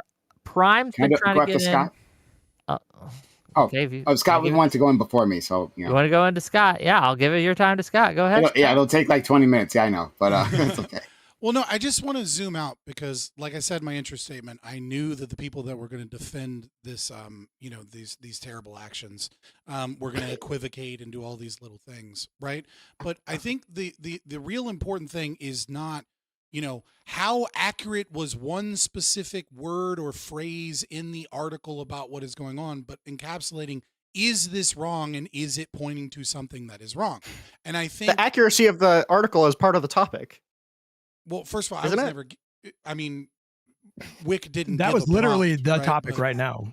But again, getting nitpicky within one word as opposed to actually talking about does it adequately describe a situation and zooming out a little bit. What I would say is the real issue here is you're an average viewer of political content online. You're not super connected. You go to work a regular fucking job. You don't do this day in and day out in your life. And you go and you just go through your YouTube algorithm because the elections are coming up soon. And you're like, oh, I don't know shit about politics. I should probably learn a little bit, get back into it for a little while. And you see all these large accounts that are pushing pretty much what the Democrat Party is pushing. Yeah, there's some issues on Israel-Palestine. Yeah, there's some issues about, this specific old person. Yeah, there's some issues about, Zoran in New York, right? But overwhelmingly, you have all of these large accounts that are super popular, and the algorithm is feeding you these big accounts, and it says, you know what everybody agrees on? Everybody agrees that the Democrats are the good guys. Everybody agrees mostly with these things. I'm watching American Girl doll YouTube videos, and they're pushing Democrat talking points. So obviously, even the American Girl doll people know what this is about. And then those same people are not telling you that they're getting damn near 6 figures just to push those talking points, even if it's not a specific talking point. Fabian, that's your issue. They're not getting paid to push those talking points. Those people were getting paid to be mentors in an incubator program. They were not getting paid to make content about Democrats. To be clear, of course, didn't even have this is so fucking stupid. They're getting paid money as a part of a group that's the entire goal and funded is to push Democrat talking points. Yes, there's going to be some fucking issues here and there. What they're doing is they're selecting people that are Democrats, that want to get Democrats elected, that talk about issues that are important to Democrats, and then boosting them, giving them more opportunities, giving them money, allowing them to go full time, and increasing the popularity of those messages and making sure that those messages stream and that they're more seen. And then the people don't know that that's where that funding is coming from, and they have this false reality that these are such normal issues that even the American Girl doll is talking about it. Gotcha. Even Taylor herself said that there was no evidence, nothing that she saw to indicate that Chorus was pushing them to do specific messaging or influencing. This is so fucking retarded. Just engage with the actual points. You keep going. He's engaging with the author of the article instead of what other shit you're making up. No, this is not made up shit. It's a basic fucking logical argument. You've given your points. Let him respond. He can't engage if you don't let him respond. But he's not responding to a single fucking point. He's just going back to shit. I'm muting you too, Soypill. Hutch, go ahead. You're making these claims, these broad claims that the author of the article herself refutes. She never said this. Just straight up. You're fucking lying right now. Are you retarded? Are you genuinely retarded? If you really want to do your nuh-uh argument, go for it. But that is it's not a nuh-uh argument. You're doing the nuh-uh argument. You haven't actually addressed the argument. Connect the dots, bro. You're saying connect the dots, bro. That's not a very compelling argument to me. Okay, I'm going to talk to you like you're fucking five. Here we go. I'm going to talk to you like you're fucking five. Unmute him now. If you get money, get money, okay, and then you get money from someone that says, I like Democrats. I like to give people that push and talk about Democrat issues money. And then you're getting that money so long, and that person goes, I could give this money to anybody. There's 1,000 people that could replace you at any moment, but I like you because you say the things that I like and I want to help you. Does that not have an effect on both the algorithms, the channels that grow, and that person's speech any more than their audience capture that was brought up? Explain the presence of creators who were not only criticizing the Democratic Party, they were giving scathing criticisms of the Democratic. This is explain just why they are. Wait, Fabian. We've wait, addressed Fabian, to your this credit. like Yes, 20 obviously. Wait, Fabian. Obviously, yes. And there you could responded be with, a chilling okay, effect so explain. there. And you didn't fucking get. You did immediately Fabian, went to there your could be a chilling whataboutism. effect there. It's so this dumb. isn't what about. I'm just saying. Yes, obviously the concern. If you're saying, is there a concern when someone is taking money from someone who could only be paying them because they share an ideology? Yes, there's always a concern there, and that's why obviously I think Hutch and I agree. Probably people should disclose that, especially when it's large sums of money at a certain point, because your audience has an expectation of authenticity. And if you're lying about it, if you're straight up just like, oh no, I'm not paid, I'm completely authentic, and you find this money somewhere, there might be coming into question, are you really on this side, or are you just being paid to do it? But that has nothing to do with what this article is alleging. This is just the concept of a chilling effect that could exist. Yes, absolutely. But now let's talk about what the article is alleging. The fact that everyone is running away with it saying, oh, these people were paid to say this. And I can't believe I'm going to defend Ted Cruz here, but what's the difference between Ted Cruz saying, I'm pro climate change, and then getting $10 million and then becoming pro fossil fuel, or being pro fossil fuel and a big fossil fuel company saying, well, cool, you're going to do what I want, here's $10 million. Obviously he's going to feel some influence, but he's not changing his principle based on that. Yeah, again, you're not addressing the argument, because I'm not saying that these people they have these 10 views, and then because they get money, they change 2 or 3 of these views. What I'm saying is that there's this big pool of money looking for content creators to push and to grow. And what they're saying is, look, we need people to hit like at least 8 or 9 of these views because that's what's going to push forward. You're never going to get a perfect person, and both Taylor and myself are not claiming that they're saying you get more money if you say the right thing, or saying that if you change your views, then you get immediately kicked out. What we're saying, and what is stated, I mean, admittedly somewhat vaguely, I don't like fucking Taylor Lorenz, obviously, like anybody that knows. I'm not a fucking Democrat, right? Like I don't like social justice, anti-capitalist bullshit.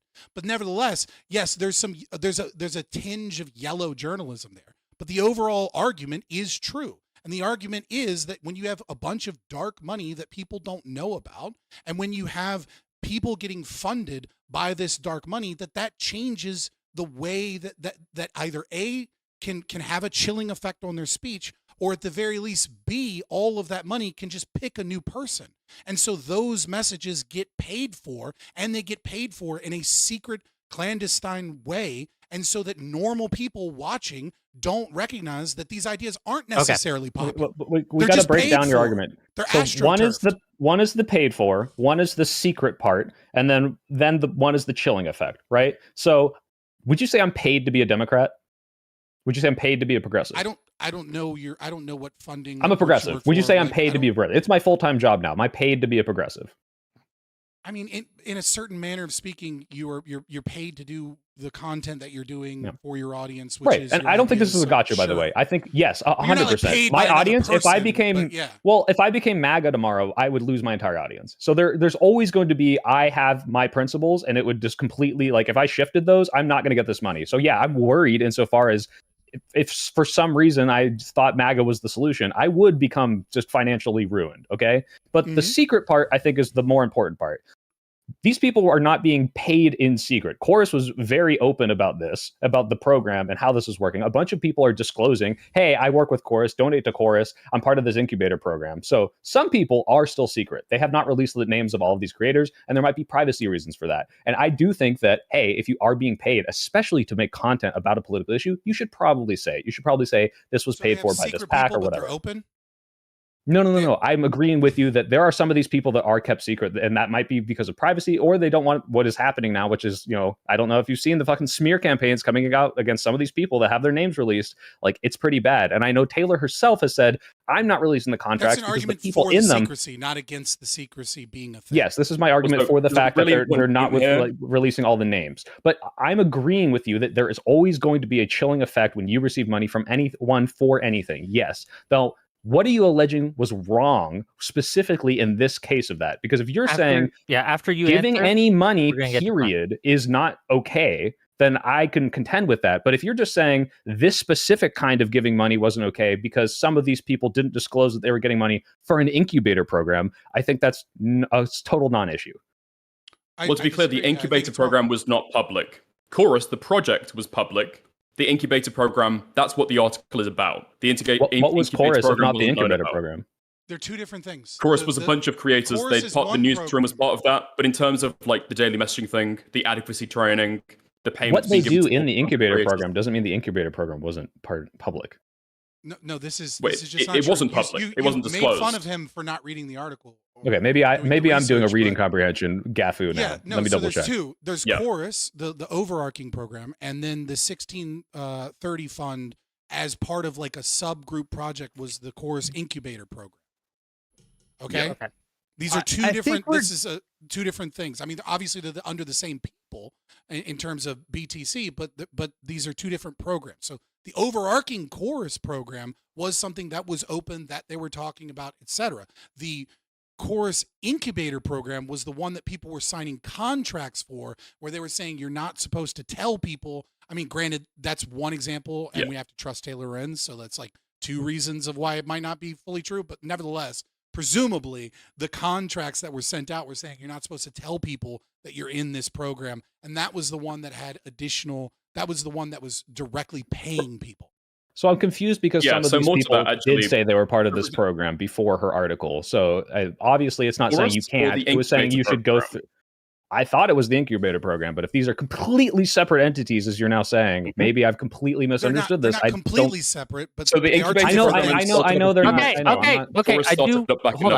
Hold on. I do want to get Prime Kai in here. He's been waiting a little bit. Okay, Prime Kai had something to say. At one point. 1 point quickly. Okay, so if you go to the Chorus website, I know Soypill, you said that you wanted to, or you have signed up for it, I think. You're not signing up for the Incubator program. You're signing up to be part of Chorus. Okay, so you can't apply to be part of the incubation program. They reached out to creators, but yeah, that's the 1 point. What are you applying to be when you're in Chorus then? A part of Chorus. What does that mean? Look, not part of the incubator program. What does Chorus do outside the incubator program? Marries people with politicians for like media interviews. Like they were doing that before the incubator program existed. So forming a network of people, and also the incubator program is for the smaller creators. Yeah, to pay them. Well, I mean, if David Pacman is one of the sort creators. Well, hold on. Well, I mean, it's a mentorship program, which means he would be the mentor in order to that join the incubator relationship. program. But anyway, I want to give it to Prime Kai. He's been waiting a little bit. Go ahead. Sure. And I haven't met as a side point, I haven't met this Stickers person before, but their voice is wonderful. I love it. It's even elegant when they call someone a retard. It's beautiful. Going back to whether this article was accurate, I was going to have a different angle from what you guys were discussing before. People have said that this article, takes pieces of the contract and paints them in a bad light. That in actuality, in the practical running of the organization, it's different.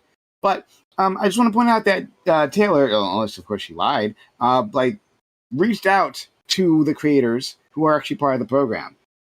She gave them a chance to comment, and then they roundly did not comment on the story. And to paint it, and I don't want to put exactly these words in the mouth of the opposing team here, but to paint it as this is a dishonest or just a poorly worded view of how this program works. It's like, she did reach out continuously to the creators, to the organization, and for the most part, she got nothing back, right? And it seems like for people on the other side. And again, I don't want to put this necessarily in your mouths, but like it seems like Wait. I'm sorry, Case. This guy in chat, Dickers, you just said find the word incubator. It is the fourth word on the paragraph that I just posted. The only thing you're applying for is the incubator program. You're just fucking wrong.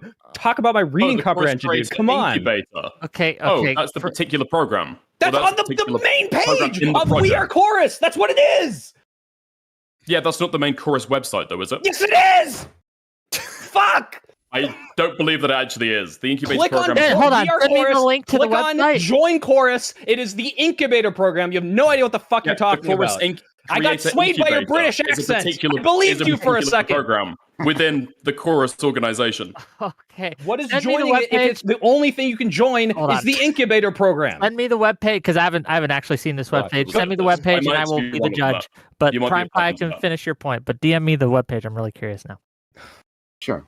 I just that actually I don't know exactly where I was, but I'm sorry, yeah, Dave. I think crash out. no worries, it's fine. But she reached yeah, so out to I multiple people and didn't get responses, so to frame it in a negative light. I think it's dishonest to do that. Like this There's is a Wikipedia article right now, and it says Cohen is also the co-founder of Chorus Creator Incubator Program. So I'm not seeing what you're seeing in terms of there being like a separate chorus. The Incubator program is a program within Chorus. Right. The organization. Hold on. Yeah, the but Wikipedia article, it says Cohen is also the co-founder of the Chorus Creator Incubator Program. I think what Soypill is saying is that the incubator program is baked into Chorus. Like fundamentally. Yeah, it's a part of Chorus. Yeah, it's a part of Chorus. But it's like, the whole part. The way is the McDonald's training existed program for new employees before is part the of Chorus McDonald's, Incubator program existed. What did it do?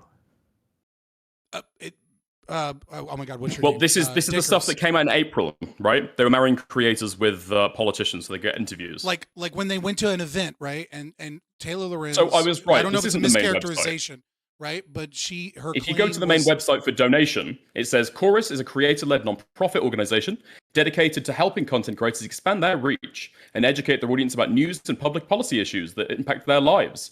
Founded by a group of content creators in December 2024. Okay. Chorus that sounds like the Incubator program. Yeah, exactly, yeah. Oh my God, That's you not the guys Incubator are program. making fun of Dickers, and then you didn't read the fucking article or like watch the video. Content. Well, to be clear, I described the when did the Incubator program start?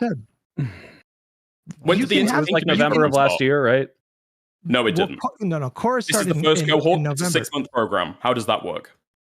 You can imagine if they were starting this program with the Can I intention get an answer to that? Sorry. Hang on, I'm answering your question. You can imagine if the goal was to do this thing of building up smaller creators, it would take some time to onboard like bigger creators before you actually kick off the program in earnest. That's not like you wouldn't just snap your fingers and then all of a sudden it's like boom, now we got our thing. These are two different things. Okay, this isn't up for dispute. Chorus program. I think no one is alleging what you're alleging. And then the Incubator program is to get in new content creators, small creators. Yeah. Chorus is a fund, okay, and that fund uses to like set up meet and greets. They were able to get the people into that building where they thought they might be getting interviews with politicians, but it turns out they weren't necessarily getting interviews with those politicians. But then when Taylor Lorenz reached out to them. To BTC, he said that we had gotten 53 million views, and so we had gotten more views from that program than like the major news media had gotten on Donald Trump's speech. Wait, it's not a fund, Fabian. 1630 is the fund. Anything that has money is not a fund. This is a specific program with a specific goal to specifically incubate creators. Yeah, no, it's not. Like, these are just two chills that are just lying. Again, I'll go back to my question. Okay, this started in December. God, I hope they it's pay me. It's a 6-month program. It's now September. How are we still at the first cohort? Because you don't start on day one when it's created. That's not how it works. Look, I don't know. I've taken part in some of these. I would say the same thing back to you. Okay. But these things don't just like immediately start incubating people. They start a bunch of funding. They make their connections. They reach out to politicians. They get their tentacles in all the little politician groups, and then they get a bunch of money, and they're like, "Cool, let's do our pilot program." This is like normal. The Incubator program is a program that they do. It's not the main organization. It's not the purpose of the organization. Hang on. The FAQ. It's one of the purposes, sure. The FAQ. What is the main first purpose? thing, the very first thing on the FAQ.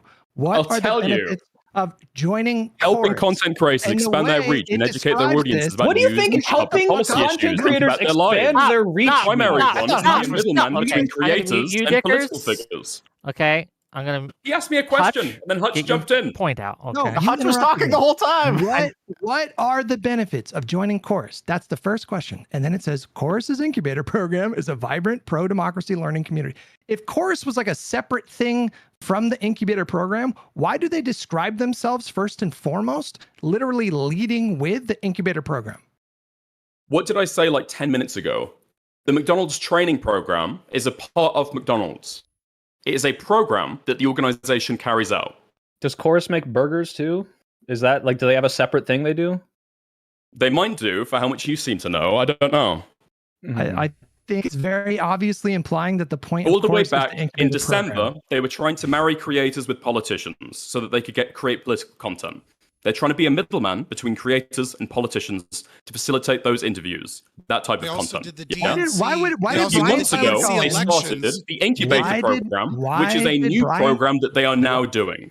Why did Brian Tyler Cohen, when he was first talking about founding this, like several months ago, I think back in November, why did he describe this as a program to uplift like smaller creators? Because they He would said he's get part access of the to goal. politicians.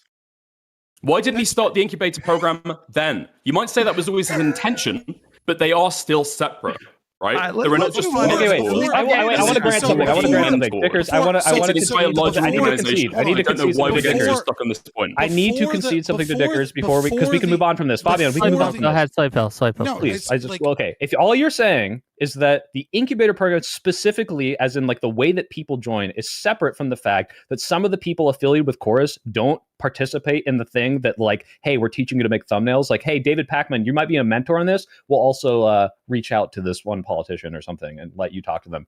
Okay, they do that as well. Cool. No, Nice. before It's an before the- Incubator no, program. Before the Incubator program, they had Chorus had at least according to Taylor Lorenz and according to their own like I wrote it down in my notes, so I didn't give you a link because I feel like you're going to ask for a link for everything. But go watch Taylor Lorenz's video. She showed where they were doing the Zoom call meeting, where they had bragged before they created the Chorus Incubator program of working with the DNC and Impactual LLC to be able to host a Zoom meeting that was sponsored by Chorus of all of the DNC candidates. They were doing What was the other Zoom meeting things. They were hosting like a discussion with all of the DNC candidates leading up to was it one of the elections for one of the DNC leadership elections. Okay, as long as we can all agree that this is clearly trying to get creators to expand their reach without telling them what to do, then that seems to be what it's for. So I think you've forgotten the original point. So the original point of this is that people disclosed that they were a part of Chorus. There was not disclosure that the Chorus Incubator program existed. You made Or the that people were false part of the Incubator program or getting paid as a part of the Incubator program. This is the point. Getting paid to participate in the trainings is different from getting paid to do any of the other stuff, all of which are purposely to make. We don't know if the claim. mentors are getting paid. You made a The false stipends claim. are for the The Incubator false program. claim We don't know that was David Pacman's getting paid. He hasn't claimed that. Brian Taylor Cohen isn't getting paid.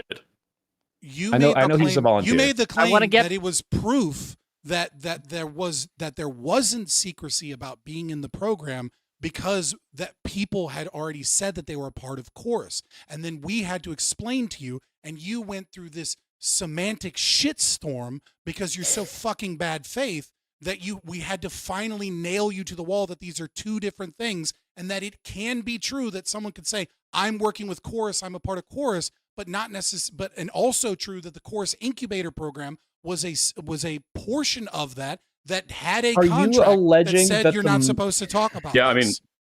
yeah, we've said So enough. have you guys seen the Ali O'Brien video where she says that I was part of Chorus before any of this happened and that there was implication that there was payments received as in some sort of financial assistance?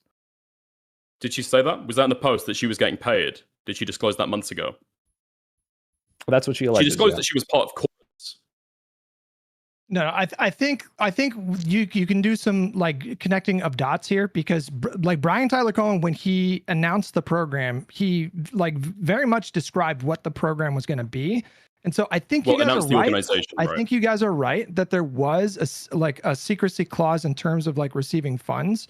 Soypill had already conceded earlier before we got bogged down in this entire conversation that disclosure would have been better. But I'm at the point now where I say, like, fuck it. I'm totally on board with them, like, not disclosing because of the reaction that we're seeing, like, right now on this panel, and then the larger reaction on social media. It took about 2 seconds before people were accusing these people of taking funds to stay silent on Gaza. So if these people want to take those funds and not disclose it, and they're not legally obligated, fuck Twitter? You guys can get fucked. That's my perspective. He is arguing on this with panel Twitter. Yeah. Oh, you're just arguing with Twitter. You're Oh, bringing he's that back. no. He's not arguing with Twitter. The larger conversation, it was so obvious that these people were getting smeared like right away. They were being accused of some of the most disgusting shit. That's like so. Like what a bird brain argument. You're saying that happening? Hold on, let him finish his argument, then you can go, Brian. Is a justification to tell these guys, hey, you know, maybe don't disclose that you're taking these funds. Now, if you guys could establish in any kind of material way that the funds, them taking this money, impacted their content at all, then you would have a leg to stand on. But there's no indication that this was the case. You refuse rational arguments, and you keep arguing with Twitter instead of our you got a bird brain argument here, right? You're saying, oh, okay, so because there was a strong reaction the other way, you can sacrifice these principles. You can be dishonest. Like what nonsense is that? It's like strong doesn't even begin to cover it. Take a look at their mentions. The reason why that we're seeing the backlash we're seeing now is because there wasn't the transparency in the first place. If this had been clear from the very start, we wouldn't be having this issue at all. Right? So people, just a little note on that. I disclosed about Progressive Victory, and I was very open about it, and I had that issue. So it didn't fix it, even if you're at least. There are Progressive Victory people who disclose their entire fucking shit and are now being doxxed at their homes because of just aligning with someone that is politically antithetical to someone else. Didn't help. So anytime I'm not looking at it. So like there wouldn't have been. I don't think there'd be an article. I don't think there would be actually there might be an article discussing like the whole like structure of the organization. Deal, yeah, I think it would be far less of a big deal. I worked for Progressive Victory as well previously. I disclosed everything. I didn't have a problem, but I can't speak to anyone else's experiences, so I'll give you that. But in any case, would you recognize that? Recognize what? The fact, like what Wick said, is so relevant because like what's happening right now is like PV is getting wrapped up in all this as well, and we have Hassan Piker along with other like enormous lefty creators that are going on their stream and just flippantly accusing PV of being a Destiny slush fund that was paid to do Israeli propaganda. My mentions are fucking like nuclear, like a fucking war zone. Would you recognize? I don't know. For example, we're talking about the doxing, right? So that was an issue made by a fucking YouTube video. This is a debate. Why are you like this is drama slop bullshit that you're engaging in? It's not the actual arguments about politics. The reason why the Progressive Victory filings got used for doxing was because there was a misfiling, right? To this kinds of things, and that the internet is littered with horrible, bad actors. Yeah, I was just about to insane, baseless claims. So could you not understand that maybe that could actually justify that wouldn't change with disclosure? Is my point. So I'm addressing what you're saying. That's Hutch's point too. That's Hutch's point too. It's not changing with disclosure. That's the point. We disclosed, bro. So Progressive Victory disclosed not just people's full names, also their zip codes, right? No, that's not they didn't disclose any of this. They gave it to the FEC as a legal requirement. Yeah, exactly. They disclosed it to the FEC on a public filing by mistake. Hold on, because I know about what happened here. And then people, and I know who did it too. I know there was several people who did it, found it, and published that shit all over Twitter and things like that in order to harass and dox. That was the point of not PV giving it to the FEC, but for the people who found the FEC listings and posted everyone's address and full name and zip code all over that would have happened with or without disclosure, right? And that would have happened with or without an that's the attachment point. to an organization, right? That's the point. Prime said politics online is incredibly like toxic flavor of content. If your address is out there on a public listing and people find it, they will post it if they disagree with you. Prime said it's that nothing Prime to do said with that If they know you're Prime paid, take which money. you would only Prime know said- if you're disclosed. You do not need to get paid by an organization. I want to hear what get lots of Rinyald says. politics, Rinyald, go ahead. Rinyald, please. Prime said that this would probably disappear. He said there would probably be an article, but people wouldn't be mad if they had just disclosed up front. I think the progressive victory thing is an exact example of how that wouldn't happen. Disclosure doesn't really have any. Did they Like you disclose said, up front? who? All of us did. And all the creators in the program, all the creators in the program, we were all disclosing. I was disclosing on my stream. Yeah, Wick, I'm you were not even discosing accusing. every I'm single just- panel. I'm just wondering. I would assume, yeah. And to be clear, PV fucked up. Let's just be honest about that. Like that's the reason why the addresses got out there. That was not. That's supposed the to be a part of point. the Is FEC. completely irrelevant to any point of That was TV not even stuff, supposed to right? be a part of the FEC filing. But the point is that you can disclose, you can do everything right, you can be completely upfront about the work that you're doing, and the bad And they're actors still out there going to. will find this, and they're still going to accuse you. Yeah, of but you're crazy, involved in insane I mean, shit there's like still- Rayleigh there's Tucker people- did. May there's have been people the mechanism. accusing- Okay, I'm addressing what is fine. The mechanism through you getting your information out there was progressive victory. That's true. In terms of people going ahead and then doxing you, it's got nothing to do with PV. You're a political creator who a lot of people on that's the irrelevant. far Hold left on. especially Just hate. real quick, Dickers, Exactly, it's Dickers, relevant. That's just my real quick, entire point. Dickers, the point that Go they're ahead. making, that Prime was making, and Prime said, as Rinyald said, that the harassment and the crazy shit would stop if they just disclosed. And the only reason we're bringing up the progressive victory is because that is evidence that, at least in progressive victory's case, that didn't seem to help. That's the only Also, argument I mean, being made here. So realistically, any Let's give it back to Prime. Prime, please. Sure. And I'd like to hear what you have to say, Reniold. I don't mean to talk over you. But yeah. So to be clear, I never knew that people's were doxed in some sort of PV leak. This is actually news to me here. But I think that when I say backlash, I mean that this is like a national. Well, not national story. I don't know if it's a national story. I know it's within my circle, my large circle here, that people are talking about this a lot. And it's making waves online. But in any case, I don't think that most of this dialogue would have happened. And people, if their audiences, right? Okay, so I had the way I found out about this is through David Pakman, actually, right? So I didn't read the article immediately. David Pakman made a response to the article. I saw that video first. And I thought, without having read the article, that what he was saying was reasonable. And that, it didn't seem so nefarious to me. I went to his comment section, and people were accusing him of all kinds of crazy shit. But guess what? This is the fucking internet. They do it all the goddamn time. That's going to happen, right? I appreciate what Scott was saying. Are you arguing with Twitter? Yeah, they're going to say craziness to you. People were saying, about David Pakman, I guess that's why he doesn't mention Gaza. First of all, doesn't make any sense because the DNC is in favor of Israel, backs it completely, right? So he'd be incentivized to talk about Gaza one way or the other, right? In favor of the IDF.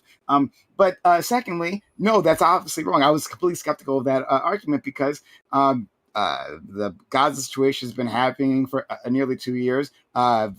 This incubator program is brand new, and I think the most likely answer is that Pakman is a disgusting dog shit Zionist who understands that his views are unpopular and just not going to talk about it.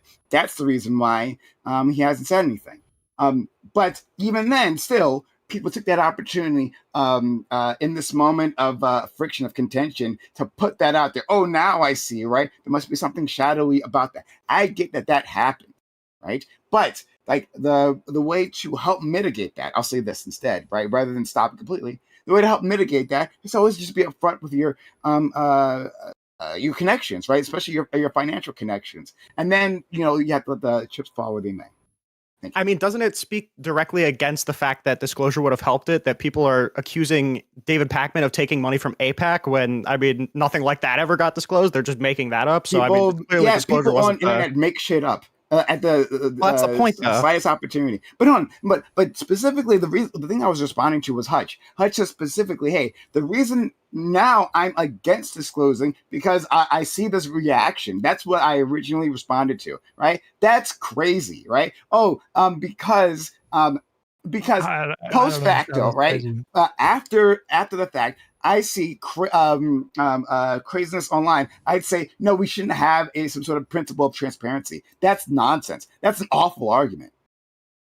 I don't understand how you can, like, you're just sort of dismissing like doxing and massive amounts of harassment. It's like, oh, that just happens on the internet. Like, if you're a small, if you're a small creator that was full of shit, dude. Let Hutch finish. Let Hutch finish, please. Fucking Christ! If you're a small creator that gets picked for this incubator program, you don't have like a big following. You're not used to that level of attention. You're certainly not used to that level of harassment, doxing. So whether or not, like, listen, I'm sympathetic to arguments that people should over disclose. I think that's like generally good practices. However, I understand the idea to protect smaller creators from that level of harassment that you guys are just kind of just like, or, oh, that just happens on the internet. That's not a small thing to have. That's again. Hundreds Have you of responded to a single argument? mentions. This entire panel. Can you hear me? Is my mic on? I'm responding exactly to what he just said. No, you're not. I don't think you know what an argument. Do you know what an argument is? What are you not?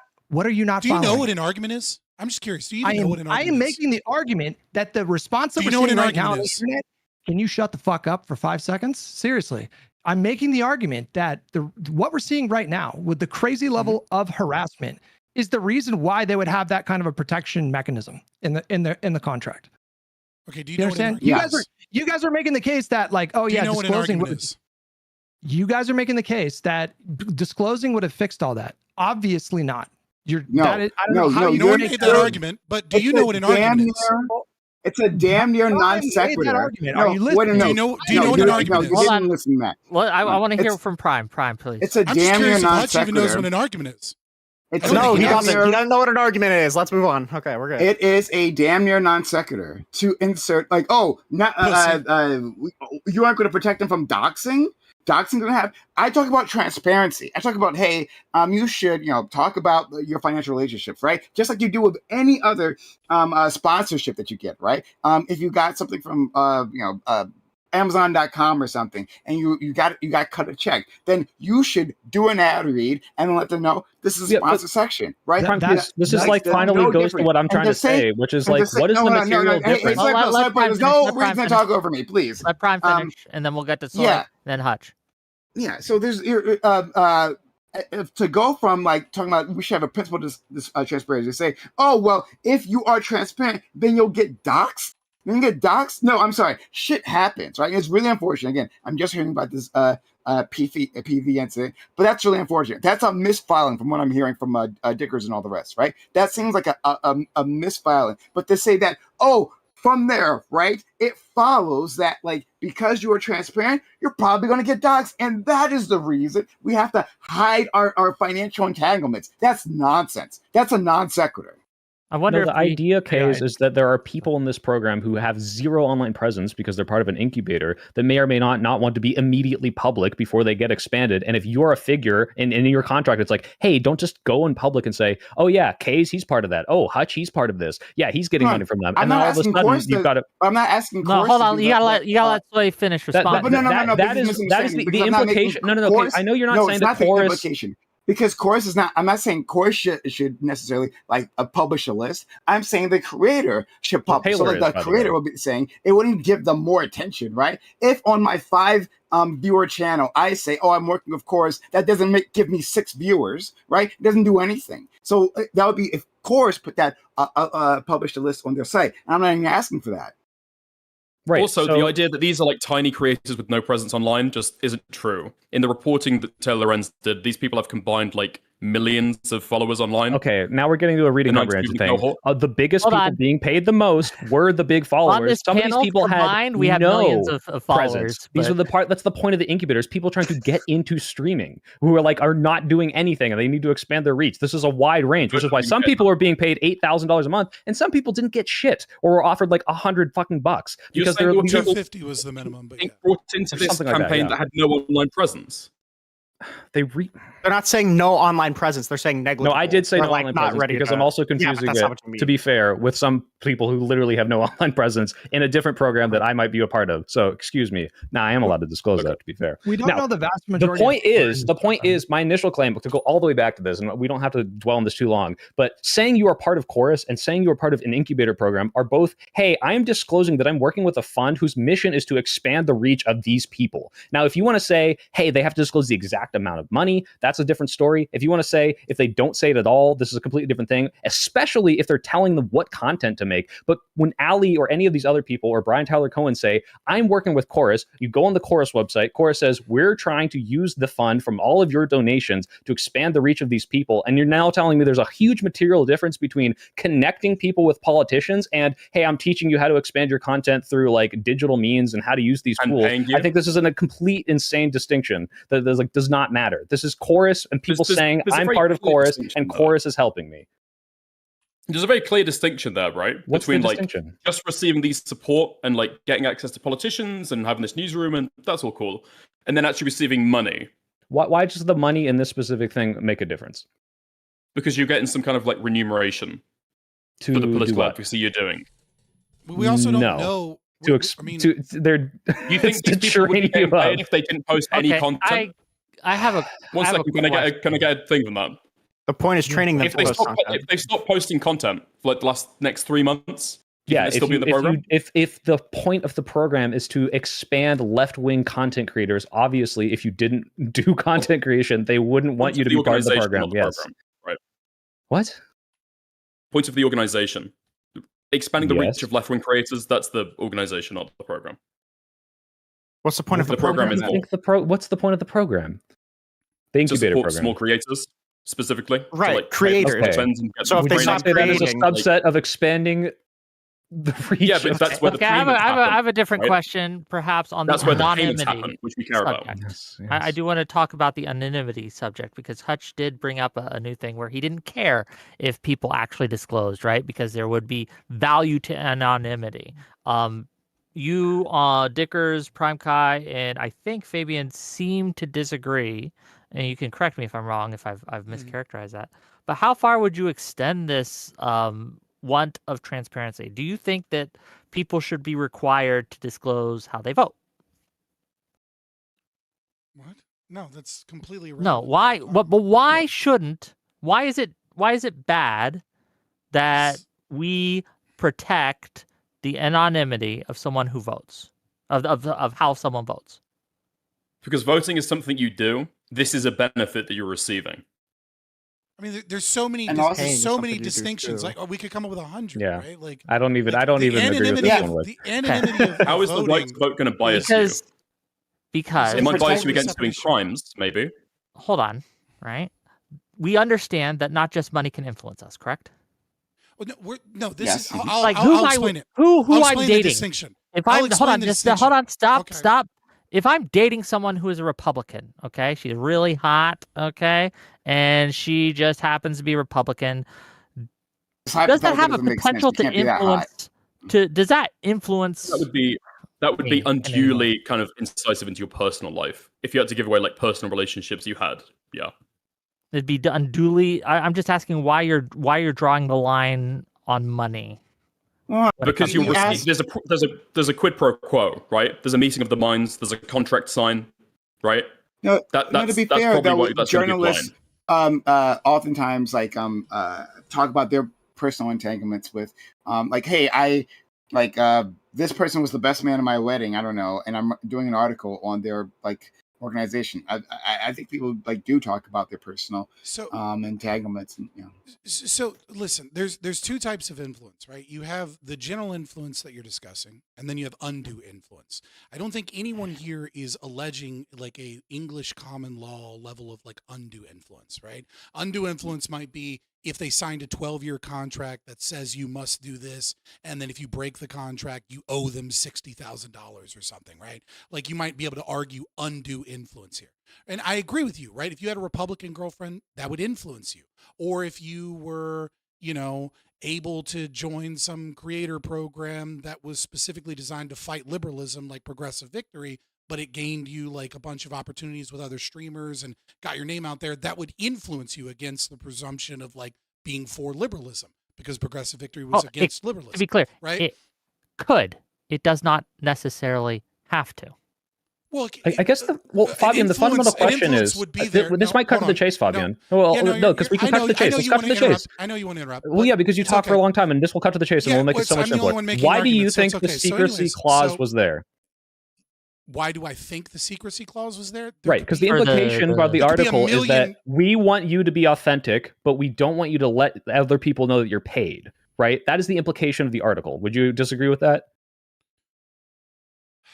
I think trying to read into the implication as opposed to the actual words gets a little difficult, but like, sure. But isn't that the whole conversation? Is you are implying that because there's money that isn't being disclosed, the implication is that we can't trust what they're saying, and that there's something nefarious going on? I was trying to explain, right? Why there's a distinction with being paid by a program is the distinction here is, listen, if I'm a content creator that's not getting paid, everyone recognizes that there's all kinds of influence in my life. Everyone knows that I might be influenced by my mom's opinion. I might be influenced by the place I live. I might be influenced by the audience that I have. But when you keep it's authenticity, secret, right? You are getting paid.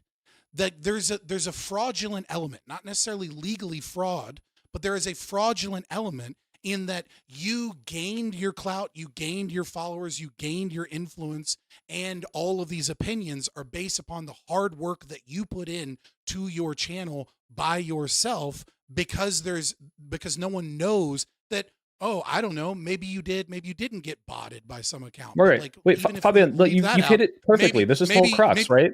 Mm-hmm. Like, okay, so if you say Chorus helps me out and you don't say anything about money, would that dispel the notion that you've done this all on your own? Yeah, I mean, it would dispel the notion that you've done it on your own if you say I am a part of Chorus. For certain, right, or like specifically, like I've said in the past, I haven't disclosed the exact amount, but I've said Progressive Victory helped me with this video, right? They helped me out here, and well, they actually didn't give me any money for that video. You see YouTubers do ad reads all the time. They don't say Raid Shadow Legends gave me this exact. But the ad read is very explicit. This is a different story. It's yes, explicit, they're like right? paid for by, right. Right, yeah, this is sponsored by. If in the video description it said I'm an affiliate of Chorus Media, then people have the ability, right? Like this is kind of the 9. Right. So, but the question fraud, about right? the whole article then is, it's not about fraud. No, it is. It's just about this because you were right on point when you said it's about the authenticity, Fabian. So is the contract written that way because you think that Chorus is like, I don't want these people to look like they're getting paid to have these opinions? Nobody fucking knows. Nobody knows the exact implication behind these contracts. So, I mean, I think you're right. Nobody knows the exact reason why that could be. I think part of it potentially could be an argument that they're supposed to be a non-partisan organization. If they disclose everyone as part of it, they're all Democrats. That might cause issues for them. There's a little bit more of a schizo theory, though. Ultimately, political advocacy done with, by the way, I'm sponsored by this kind of like political organization, is going to be less effective, even if I couldn't put a number on it, than political advocacy without any of that disclosure. Especially if you're an American There might be a person channel. who watches that and thinks, you know what I mean? You're only saying this because you're getting this money. You're only saying this because you're part of this organization, right? This just seems like trivially easy. Right. So I don't know if you've ever read any contract from any sort of these things, but it's very common to say, hey, don't go around sharing all the information about other people or disclosing how much you're paid or all of these things because of what Hutch was talking about. Hold on. Because of what Hutch was talking about with the like doxing or people being exposed and all the attacks that we're seeing right now. So it seems pretty clear to me that it seems pretty clear that you're not supposed to discuss that you are a part of the program. That is the claim. Finish. That's the issue.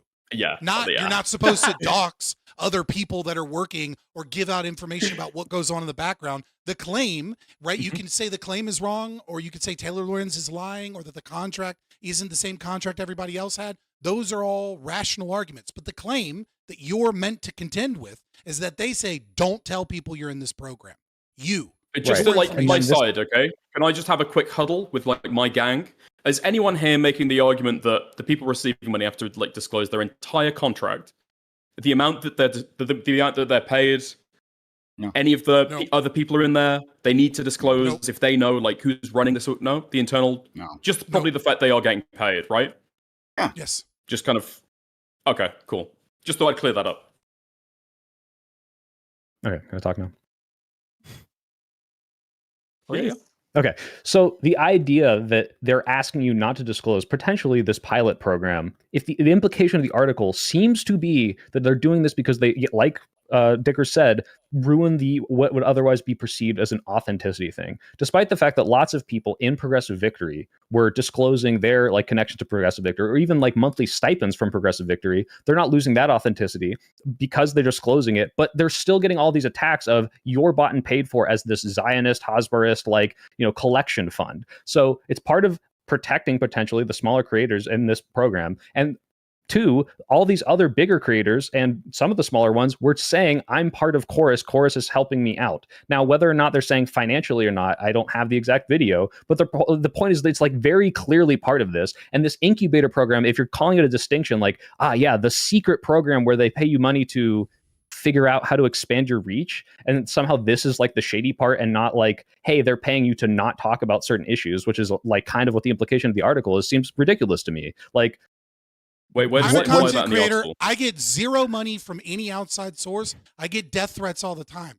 Talking about doxing and death threats is like a safety issue for online political commentators is a fucking it's an aside. It's a subversive, bad faith bullshit thing that you keep trying to push. I don't think it's bad faith to worry you about. Know that our issue is whether or not it is transparent that these people are being groomed, given opportunities, and funded.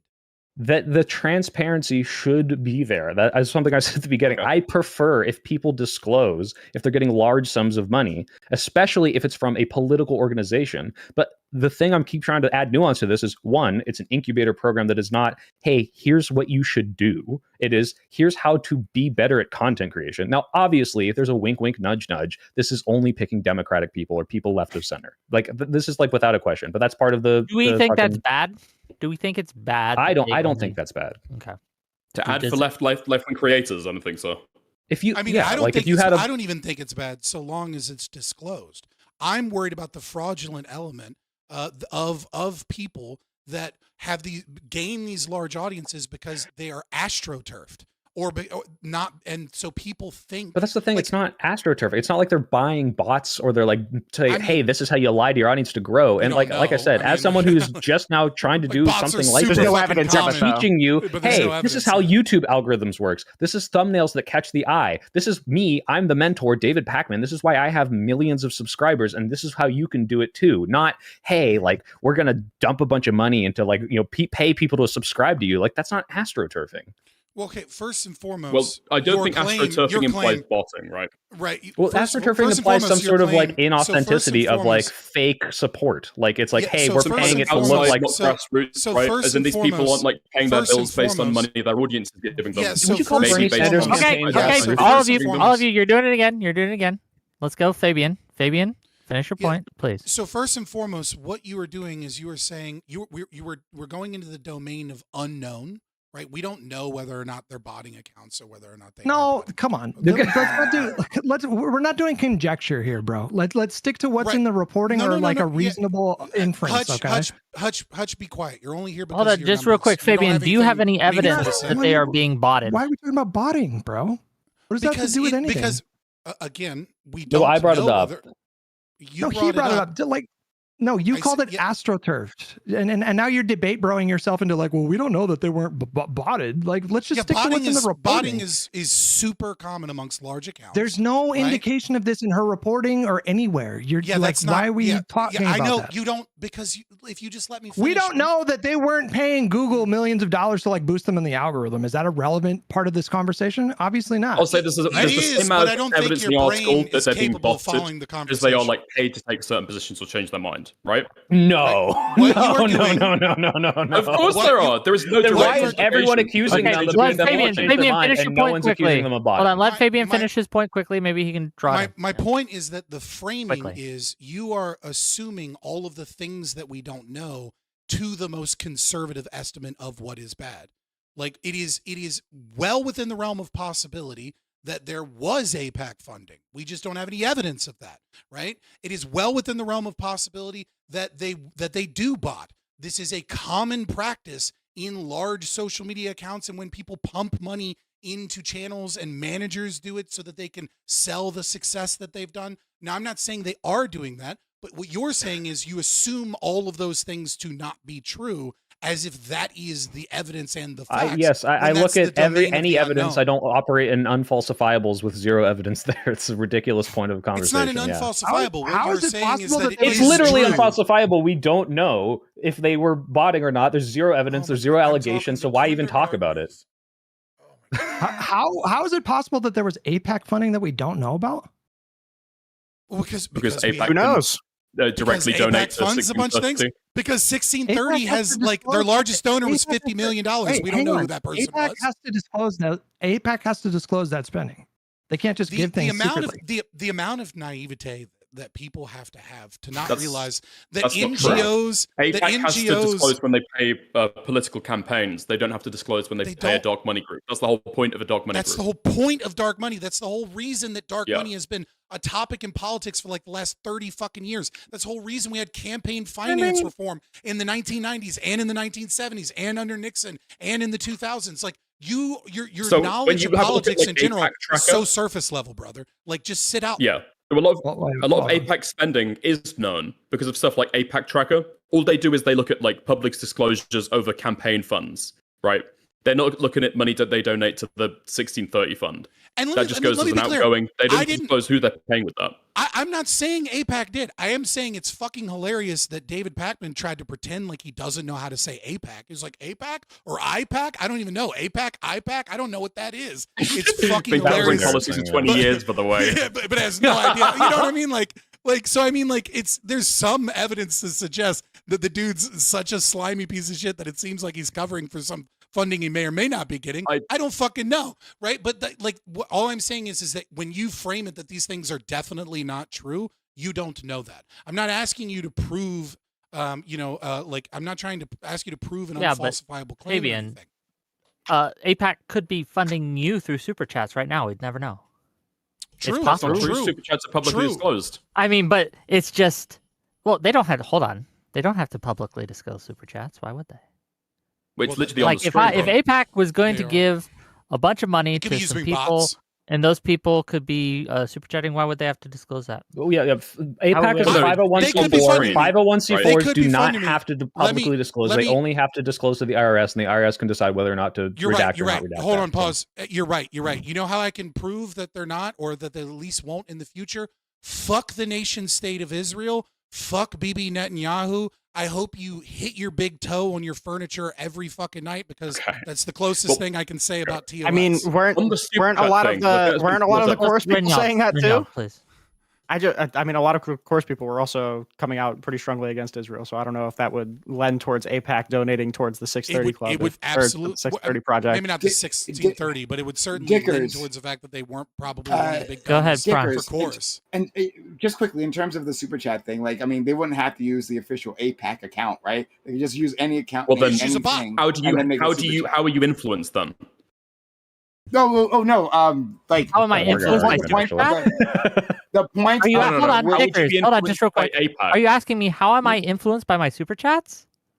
No, I didn't say that. I'm talking about the specific organization who's going to be funneling through a bunch of bot accounts. Sure. If there's not a relationship there, there's no contract, there's no meeting of the minds. But I think. What's your problem with dark money if you don't know where it's coming? I think you were just saying that he could. I think the implication from money. I think the implication. What's your problem? I have the super chats with too. the fact you don't know where it's coming from, but you can't be influenced by it if you don't know who it was, right? It's just money. Well, no. It's because not how dark that money is works when at you all. meet, okay, you talk about it, there's a negotiation, and then you give the money. Through super chats, through bot accounts, Not necessarily. I've got no clue who's sending that, right? There's It's not influence, if but it's it's not not showing dark up with the money. AIPAC tag. Also, yeah, that's not really dog money. I'm not a 501c4, but yeah. Sure. Yeah, I think the implication that Wick was just saying is that, like, yes, any nefarious organization or organization doesn't have to be nefarious, right? Could Or be individual. funding anyone through super chats, right? Like, how do we know that you're not actually being funded by them? But you're correct, right? That there's no meeting of the minds, there's no undue influence in that case, because I mean, I have no idea, so I don't know, whatever. I would say Thanks the so point much. with super chats makes sense, and I definitely do think there's a level of influence that like a person's community or their audience can have over them. Just through super chats and whales like happy. monetary benefits, especially, right? Or even through people doing like a mega lol in the fucking chat or whatever the fuck. But that's It's all about scale, disclosed. yeah, no. That's organic. That's not a kind of a queer kind of like, well, queer, I mean like odd, unusual we kind of know what you evidence. mean, yeah. That's what everyone Super chats has, are right? gay. No, super chats just got one are right now. awesome, and you guys should do it Yeah. more. And But- gay Ryan people is are gay as awesome fuck. too. So don't be a homophobic, Wick. Honestly, what the fuck? Okay. I want to get back to the matter at hand, though. What is? Well, let's just give it to Team Prime right now. I'm going to tell you Team Prime for now. What is? Do you think, like, despite what may or may not, do you have any strong evidence, or what's your strongest piece of evidence that what Chorus is doing is nefarious? Can you just lay that out quickly for me, and then we could discuss? As team leader, I guess I'll go first. Go ahead. Yeah, quickly. It's possible that the way the program was practically run, that it didn't actually require a level of secrecy and wasn't going to kick you out.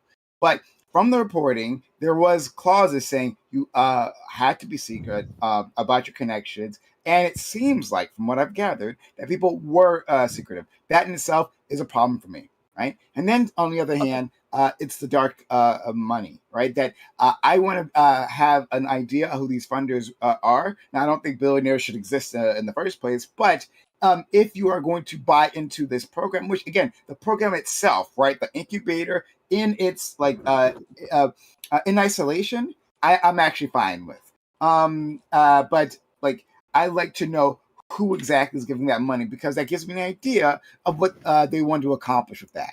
So, yes. Pretty same answer for the rest of you? I mean, well, I don't think that they're actually doing anything nefarious, like as a left-winger. I think they actually have good intentions, right? They're trying to do something good. And I believe that Brian Tyler Cohen does actually have the best of intentions, okay? I think there's some parts of it might be, like, insidious, but, like, out and out, like, nefarious. No, I don't think so at all. I think it's also, just quickly, sorry, Scott, I think it's a very much consultant brain, the way this was assembled, right? This is how a consultant, like pitches this to a bunch of big funders, right? Getting a lot of control over these individuals. And this is how they make contracts in, like, other, like, business realms. And they've, like, taken that same thinking and applied it to the streamer realm. And I think that's what you like get this particular structure. So yeah, and that's causing a lot of friction. Case, this is like, okay, imagine I'm a multimillionaire and I'm like, I want to fund progressive, causes or whatever, and specifically through influencers. How do I know that my money's going to actually go to the people I want without some sort of contract or organization that's like doing something to find people that align with who I want to give money to? That in itself is fine, but I'm saying the structure of this, and the levels, the clauses that demand these levels of control, that is perfectly reasonable in most of the realms, right? And but yeah, like at normal jobs, yeah. So, but I would think agree if the clauses, as alleged or implied, are saying you're not allowed to talk about these points because that is anti-democrat, then I would have an issue with that. When has everyone ever alleged that on this panel? You don't need to do that, though. No one Where on is this that panel alleged is on the alleging article? that. It's very clearly implied by the article. Yes. No, it's not. I mean, well, back to this. I don't want to go through the toe the line thing again. So there's a reason people are talking about it the way they're talking about it. So I'll say this, right? Push. Research, well, I mean, so I'll say this on the last of the Prime team, right? Research seems to show that roughly 5 to 10% of the electorate is swayed by the bandwagon effect, right? Roughly 5 to 10% of people, if they think a president is going to win, they will vote for that president just because they think that president is the winner. And what I have a big issue with when we're talking about politics, especially in a democracy, obviously, I have issues with democracy, but insofar as that we're in a democracy, when you have people that are being funded or given opportunities and being able to grow their channel, especially, I think some of the more nefarious ones are when their channel isn't explicitly political, when their channel is like some reality or makeup brand or some other type of content, and then they're pushing these ideas. What they are doing in effect is they are pushing, they're growing above their competitors that have different political ideas or aren't talking about politics because they're doing a makeup channel, but they're not talking about vote for Kamala. And what ends up happening is what billionaires are paying for is they're paying to have these ideas seem more popular and be a part of the dominant narrative in a dishonest way.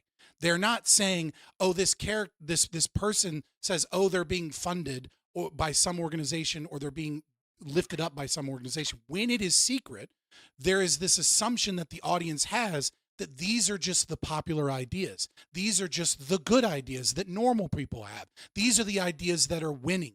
These are the bandwagon ideas that they take with them into the voting booth, and that small percentage of people in a nation where elections are often decided by 0.2 and 0.1% of the vote, that this money is paying to make a narrative seem like it's organic when it's not organic.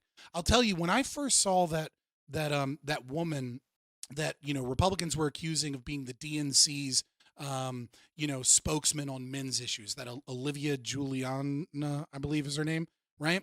I remember I watched her before any of this stuff broke, and I watched her and I said, guys, can you tell from her setup that this is all fake?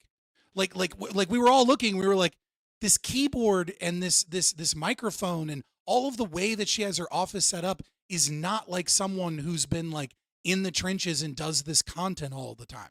And then this article breaks out and it's like, oh, she's one of the people that's working in this program. She's one of the people that is being given opportunities and given interviews and given mentorship and given these extra things. And so you have this inorganic growth from someone that might not have been popular but becomes popular and is not disclosing how that popularity comes about. That's my big issue here. Okay. To the other side. Why nudging, sorry. Sure. To the other side. Team Soypill, I guess we'll say. Right. Hutch is bigger. He should be the team lead. Fair enough. You're prettier.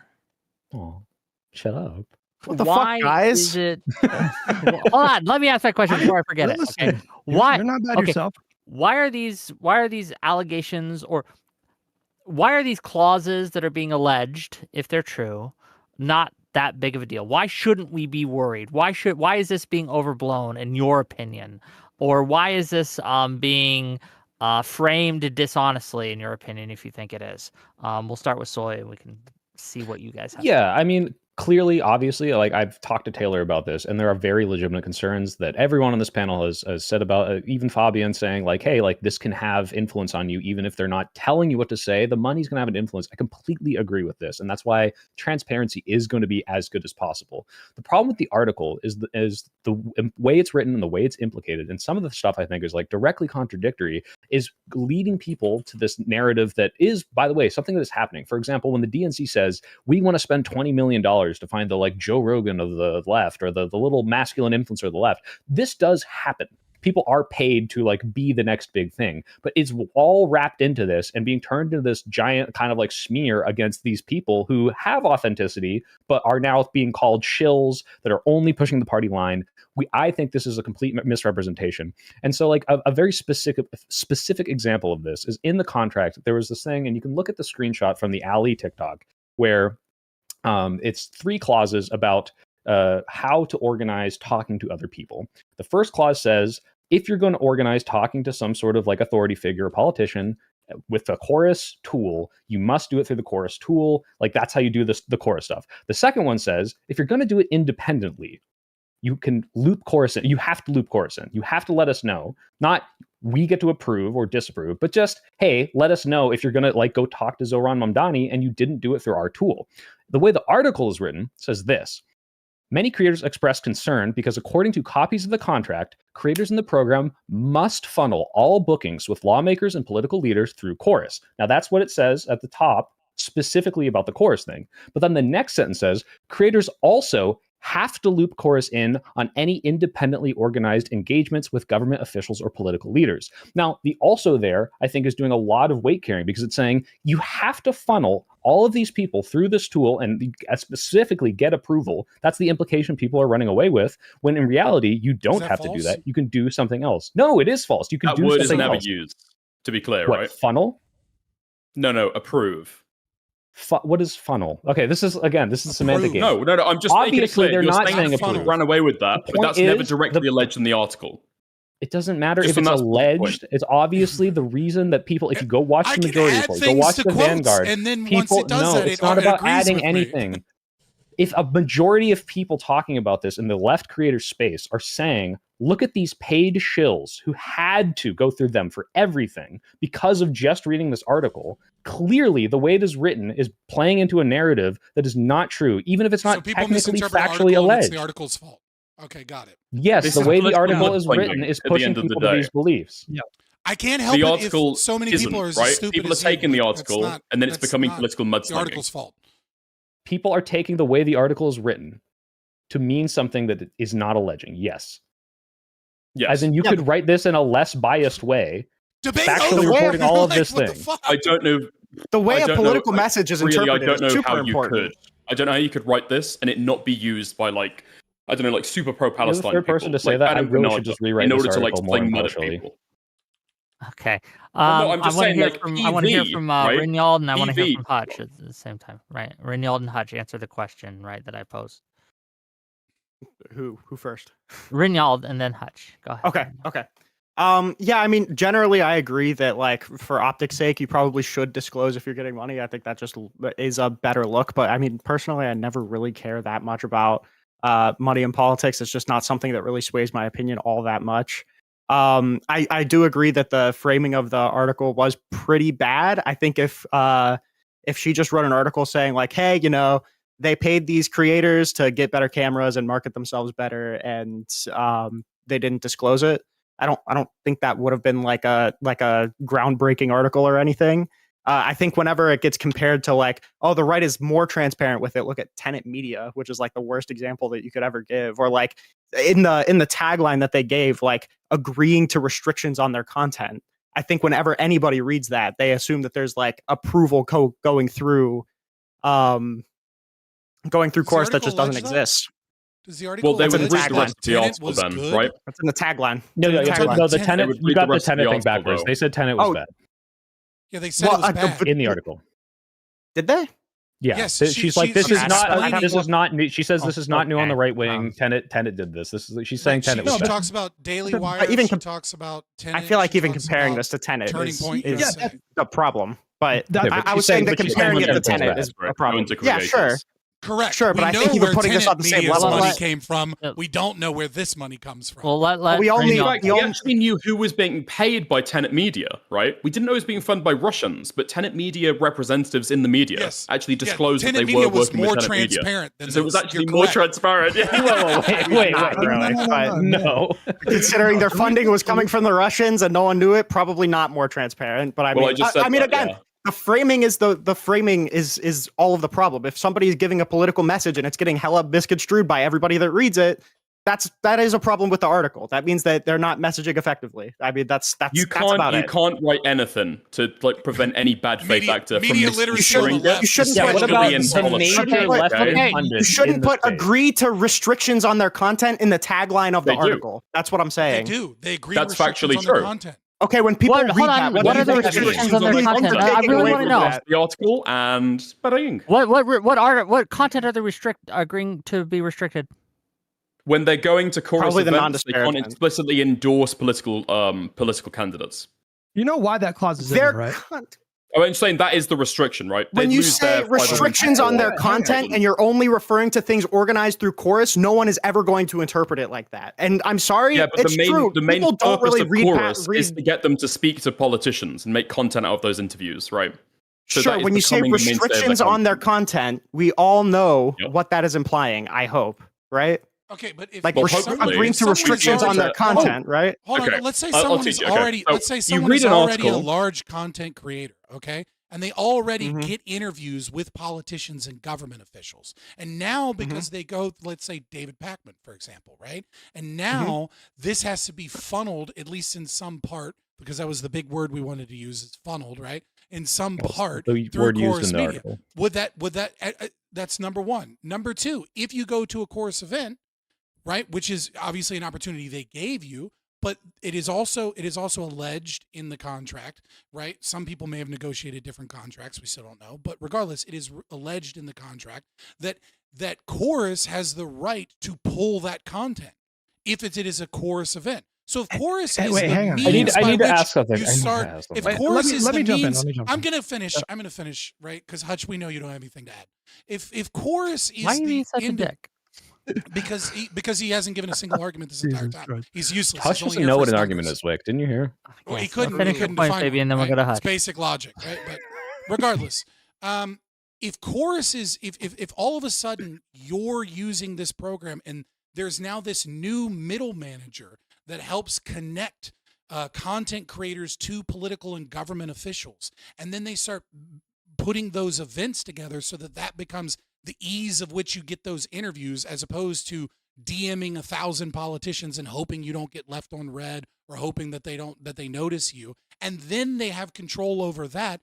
That is another form of restriction on your content. There are multiple ways in which your content is restricted in some way. Now, if you're against the concept of journalists writing catchy headlines, then I don't know what to tell you. You've hated journalists since the 1800s. Welcome to the Republican Party that doesn't trust the media. Yeah. But I think that's a bullshit argument. Okay. Let's want to get in here. Hold on. I need to ask a question real quick. You're interrupting your buddy. Okay. Hutch, let me just ask a quick question. Okay. Sure. If I told you Hutch is my elder on the Live and Learn podcast, and he tells me what I can and can't say, what would you think that means? That he tells you what you can and can't say. Negative No, only on the podcast. Just on the podcast, what hour-long spiel where you go on to explain how he kind of restricts what you talk about, then it would be on the person hearing that to listen to the other hour, right? Right. What would you walk away from? If you want to take this like in and of itself, that's fine. The tagline. What's the implication? What's the implication The tagline of that? isn't the article, right? Taylor Lorenz didn't just write the tagline. Yes, it is. She wrote an entire article. I didn't say it's not in the article. I said it isn't. Yeah, and then they said that there are restrictions on content, and then said a bunch of other stuff about what they are and aren't allowed to publish, but didn't allege specifically things. That's just that there are restrictions, but I'm not even going to show you the contract about what it says. I'm not going to tell you what Hutch told me. I'm just letting you know Hutch puts restrictions on what I can say on the podcast. What does that mean? Okay, you just changed again, from it's what you analogous can and can't because say. Taylor Lorenz goes on to explain restrictions. exactly why they're restricted. Okay, so you're kind of weaseling out of it. Now, what if I told you I'm Hutch not weaseling out of it at all, but you're saying Hutch told me not to tweet out his phone number. And that is how I wrote about it. I said Hutch tells me what I can and can't say. Would you say that might be misleading? Well, that would actually be a lie, because if you say what I can and can't say, right? Yeah, you can post other things, but you can't post my phone number. Okay, this is what the right wing, like MAGA Republicans, have been doing for like years, soying out over headlines. This is where the left is. Champions of media It's just a coincidence. Go ahead, Hutch, please. Those left-wing pundits think what they're thinking. I'm trying to give it to Hutch here. Hutch, go ahead. So Chorus is a 501c4. There are like legal restrictions on how they can frame their messaging. It's like a certain percentage of the output, the money that they spend has to be dedicated to so-and-so or whatever. And so they have to be very careful about like, you don't want somebody who's acting in the official capacity as a Chorus creator to go out there and be making endorsements or something like that. It all has to pass through like a strict process. Like this is a restriction, but then when the creator spoke up the next day, it was quite clear that they were scheduling appointments with other politicians on their own time. There was no... Although Ali O'Brien admits that was in violation of a contract, There were no limitations or restrictions on the content that they were just uploading on their own time. The obvious implication of that article was that Chorus had a level of control that very clearly was not happening in practice. Oh, hold on. This is why I spelled out the exact kind of level of control, right? This is why I pushed back against previously, because you're saying, well, she put forth a clause right within the article, And that was dishonest because it's not how it practically works. Well, at the same time, she also reached out to all these creators and gave them a chance to make a statement. They didn't, right? And now after the fact, they're saying, oh, this works differently, right? And now you shouldn't believe this article that I refuse to interact with, I refuse to comment on, right? And now it's dishonest because it doesn't show the full reality. She didn't actually get a chance. Also, what you're point is that let's respond. Let's respond, please. You would have to ask them why they chose not to respond to that article. I agree that we could have saved a lot of headache if they would have done that. However, I mean, like we're focusing on the wrong thing here. And I think like Soypill, I thought that metaphor analogy you used was pretty appropriate. Like the way that the terminology was laid out in that article very clearly implied a level of control that was just not happening at all. So like the fact that they said that the fact that she said that there were restrictions on the content that they could put out is technically true, but it's very disingenuously framed. Because it's not disingenuously framed when you've got the rest of the article there where you can read and it specifies exactly how. Stickers. Kais, just put something. No, Kais, I want to say something that you just said that was like, obviously, if the article had been written in a way that said, this doesn't mean that the people in this program could or could not make specific content on specific topics. You could say that, and that would clarify. Why would she say that? Hold on. Why would because that's the fact. She doesn't know if that's the case, and she doesn't want to imply and have people run away with that implication. Here are the facts. The facts are the clauses in the contract, right? I can pull up the exact clause. I have the wording of the clause, right? I'm aware. The clauses in the contract. She didn't lie about that. So if you are a journalist and you're trying to not paint a narrative that may or may not be true, you might want to clarify this doesn't mean this necessarily. Go ahead, Prime. He does. I can't hear him. You're not going to run over me. So look, the clauses in the contract, it's there, right? It's not factually inaccurate to put that clause in the contract. In terms of, hey, maybe you need to have a wider expanse as to what is actually happening. That applies if she's given that information. She reached out, right, to a whole list of individuals, right? It wasn't only just like one individual, one small creator to do this. A whole list of individuals. None of them did, right? Maybe they got an email. In fact, I think later on in her companion video, she talked about how these people were told, hey, don't reply to her. That's another thing we didn't even talk about. She specifically said, because she got the information later on, that they were told not to reply to her. So they don't actually tell them the whole truth, right? They don't give the statement. And so she puts forth the facts that she does have available. And then you're like, oh, well, why didn't you do PR for them and say, well, maybe it's not so bad as the contract implies? That's bullshit.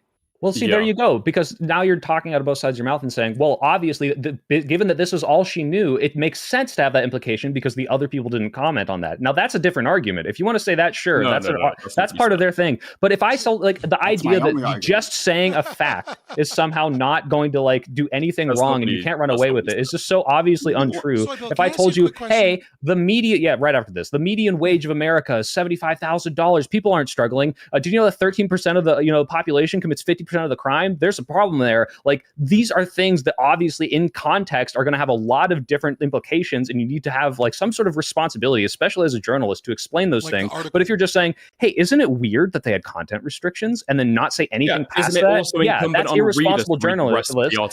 And last thing, obviously she doesn't have to. She has no obligation to clarify that. But you asked, how could you possibly write this more objectively? And I just told you.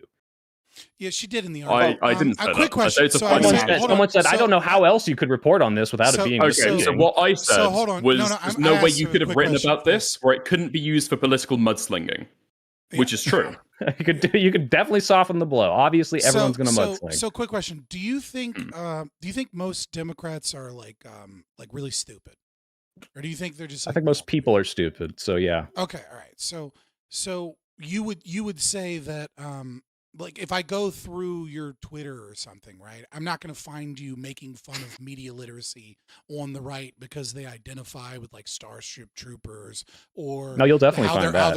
I would say right wingers are disproportionately stupid. Yes. Okay. So would you hold that like so? The issue that I have here is your argument seems contingent upon the fact that even though it's explained and you can understand it from the article, and even though there's a companion video that came out 5 days ago. No. Wait, hold on. Wait, let me stop you because that's not my claim. Let me stop you. That's not my claim.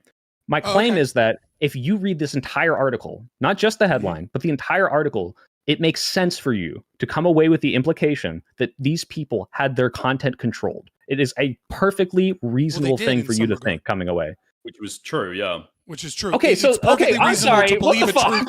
Okay, here's the question. Let me ask you the question. You read the entire article, and you've come away with the conclusion these people have been paid. We're not allowed to talk about Israel.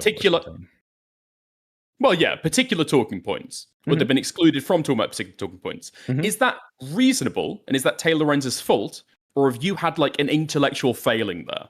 That is reasonable based on the way that Taylor Lorenz has written this article, I would say. Yes. Okay. And I would say that people that I respect, like the Majority Report, who read this and came away with that. Next time he makes fun of the right and came away with that. First of all, you shouldn't. He clearly Go ahead. No, let him finish. Let Soypill finish. Hold on. Let Soypill finish his point. Yeah, people that I would otherwise respect on most of their reporting coming away saying things like this, which I don't respect their opinion on this, because I think that no, they weren't not reading enough of the article, but rather the way that the article frames this as some dark money, shady campaign to control what people are saying is very reasonable conclusion to come away with after reading the entire thing. Okay. I think I don't. Just very quickly. Hutch hasn't gone in a while. Let's give it to Hutch. I think we can get at like what me and Soypill, and I'm sorry, say your name again. I can't see your full name. Rinyald. Sorry. Rinyald. Okay. I think we can get to the heart of it in the first 2 paragraphs of this article. Like, I think the problem here is like right here in the subheading. So like directly under the title, it says that they agree to restrictions on their content. Technically true, right? And then in the second paragraph of this article, it says it mandated extensive secrecy about disclosing their payments and had restrictions on what sort of political content the creators could produce. Now, you guys can act obtuse in this moment and just pretend to not understand why people walked away from that article with a really false impression of what was going on. As you say, it is technically true that they agreed to restrictions on their content in the capacity of like acting as a chorus creator. But the subheading combined with this particular language, 2 paragraphs down, very clearly gave a very nefarious impression of what was going on at this organization. If people walked away from it after the first 2 paragraphs, that's on them. They're retarded. No, you can read the rest of the article. Don't think about politics. Emma Vigeland didn't get that narrative from the article.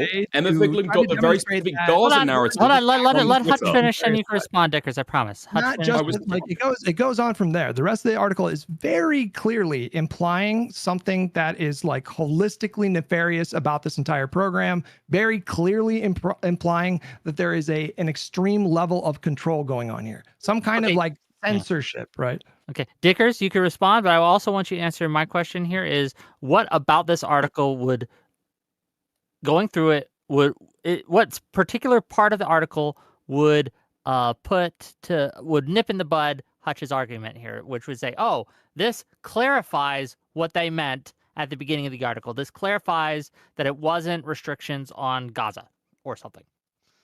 Which part of the article? I'll just say that Gaza, the word Gaza was not explicitly mentioned. Like they didn't talk about Israel, but you know what I mean. Like it doesn't have to be a specific. Well, to the first point, what Hutch is talking about, I completely get this. I can completely get this if people are just walking away from like reading the article after 2 lines and they fill in whatever their pet political narrative is. That's totally fine. Okay. If you read the entire one, you won't get a specific claim about Gaza, which Emma Vigeland made. She's not got that from the article. She's got that from online Twitter and online spaces like that. This is an entire creation of like the pro-Palestinian side of Twitter, which I've said in the content that I've made about it. This is like unfounded. You are just lying about what is contained in here, right? To the second point, I think what they could have done, maybe, is like go on to actually talk about what the restrictions are in the rest of the article. Slew of restrictive clauses in the content, people were concerned about that. The outlined restrictions violate ethical norms. That's about disclosure. Chorus felt restrictive to some. I mean, this isn't what Taylor Lorenz is claiming, right? In and of itself, out of nowhere. This is what creators that herself, the creators that she spoke to, have said about. But the restrictions. What do you think Taylor Lorenz thinks about the Democrats? I think she probably supports the party over the Republicans. Wish they'd go more like way further left. Okay. No, she like literally is explicitly said, "I'm not a Democrat. I hate the Democrats," and is like Hassan pilled insofar as like either use them to subvert or let them destroy. So I say I'm not a Was this Democrat. I hate fact-checked the by Wired? Democrats, but then Was I this vote for over? the Was this Democrats. just Taylor Lorenz, or was this Wired Whatever. fact checkers, Wired editors, Wired legal what team? I just said, or are you asking me if the article No. was fact-checked? I'm saying about in terms of what implications are getting for the article, because people focused on Taylor Lorenz, and she's the author, sure, but it's in partnership with Wired. Yeah, The idea that it's just I've Taylor said when Lorenz has is, like, Wired ever unfair, stopped and anyone offensive. from posting something with implications? Like, what? Prime, then Hutch, and then Soypill. Sure. Well, two things. One, I've been trying to get this in quickly, and this is just how like journalism works. But like middle school education time, editors exist. I was going to say editors exist in terms of the the title and like the sub line, right? Like the writer may not actually write that, right? The editors will like make up something catchy that might Usually not be, that doesn't mean, usually the title and subtitle is often edited by the editor. It's the most likely thing to be edited, but she still probably wrote but that it. doesn't mean that you should necessarily. I'm not trying to say like it will take a Taylor off the hook, right? I mean that's her byline, right? So I mean she has to stand by that article, but I'm just putting that out there. But then also, I also say that I hate the Democrats, can't stand them, but then I vote for the Democrats, because they're the best party that I have available to me. But that doesn't necessarily mean that she has it out to destroy the party or whatever. And in fact, if it is the case that this group is not like DNC controlled, then it actually doesn't matter, right? What would that matter if she doesn't like the Democrats? It's not DNC controlled, so it's no big deal, right? Does she even use the word DNC in the article? I don't think she does. No, I don't say it directly. I don't Go think ahead, Democrats. Hutch. No, Okay. Go ahead, Hutch. not once. So I want you guys on the other side of this thing to reconcile these two things from Taylor Lorenz. Okay, so last night she had a conversation with Destiny. In that conversation, she said, Are we now talking about Taylor Lorenz, or is this still about Chorus? Hang on. In the article. It's about both. I think it's Taylor Lorenz on the article. I'm going to talk about I Taylor think this Lorenz. is talking about Taylor Lorenz, yeah. Yeah, this is drama slop bullshit. This isn't real. The debate. author of the article. I don't give a fuck what she says on Destiny. Hold on, all of you, shut up. I think my it's God. perfectly okay to talk about the author of the article when we talk about the article. I think. Yeah, she's talking about the article I think in that sounds interview. ad hominem, as Anyway, in go ahead, at Hutch. person, but that's fine. It's about the article. You have no fucking idea what I'm about to say right now. You think Go I'm ahead, slinging Hutch. ad hominem? I do, I promise you, but go ahead. Sure. Okay, what am I going to say? No, I want to let you say it, Hutch. Yeah, you told me. You said you knew. You said you knew. Let's hear it. I'm being a good Appropriate boy. response I'm being is a good boy something right now. stupid. It's going to be Taylor Lorenz talking about how she thinks I am curious about too. the Democratic Dickers, Party, can or you- Taylor I Lorenz's really want him to answer that like, question. You personal said you knew what opinions. I was going to say. It's going so to go be ahead. Taylor Lorenz. Oh, we can demand answers? What's an argument? Not within the Huh? article. All right. We're going back to that? What's an argument? Come on, what's an argument? You first. It's going to be Taylor Lorenz's opinions on the Democratic Party, or Taylor Lorenz's opinions not shared within the article. Go. Great. Okay, let me get to my point. On the in the conversation that she had with Destiny last night, she said that she actually did not know the rest of the creators that were in the program. She only had access to something like a dozen. She said, we don't know the vast majority of the people that were in the program. That came out of her mouth, okay? How do you reconcile that with a tweet from her on August 27th that says, I can confirm Hassan the Hun was not approached for this program. I didn't see Austin on the list either. And then she says, the 90 influencers involved appear to be primarily centrist, pro-DNC Dems who have not spoken about Palestine, are pro-Israel. Now, how do you reconcile these things? How could she possibly say that the 90 influencers involved appear to be primarily centrist when she herself said last night that she doesn't know the vast majority of the people that are in the program? How do you make sense Well, of that? because she had access to the group chat, right? And so she doesn't know who actually took the contract or who didn't, but she knows the people who were approached. I think she reached out to Hassan in particular, it sounds like. She said the Easy. 90 influencers involved appear to be primarily You're just centrist, repeating. pro-DNC. No, Yeah. because he didn't answer I mean, my question. Can you respond He to what I said? literally did. I've just given you the exact way. What that the that fuck, marries up. Hutch? You guys How are- the fuck do you? How do you? How do you? Right, no argument. Hold on. You guys are not Let me translate. addressing what I'm saying. She Let is me- making a Just claim. did. She is making a fuck claim this about dude. 90 influencers, and she only knows like 15 that are in the program.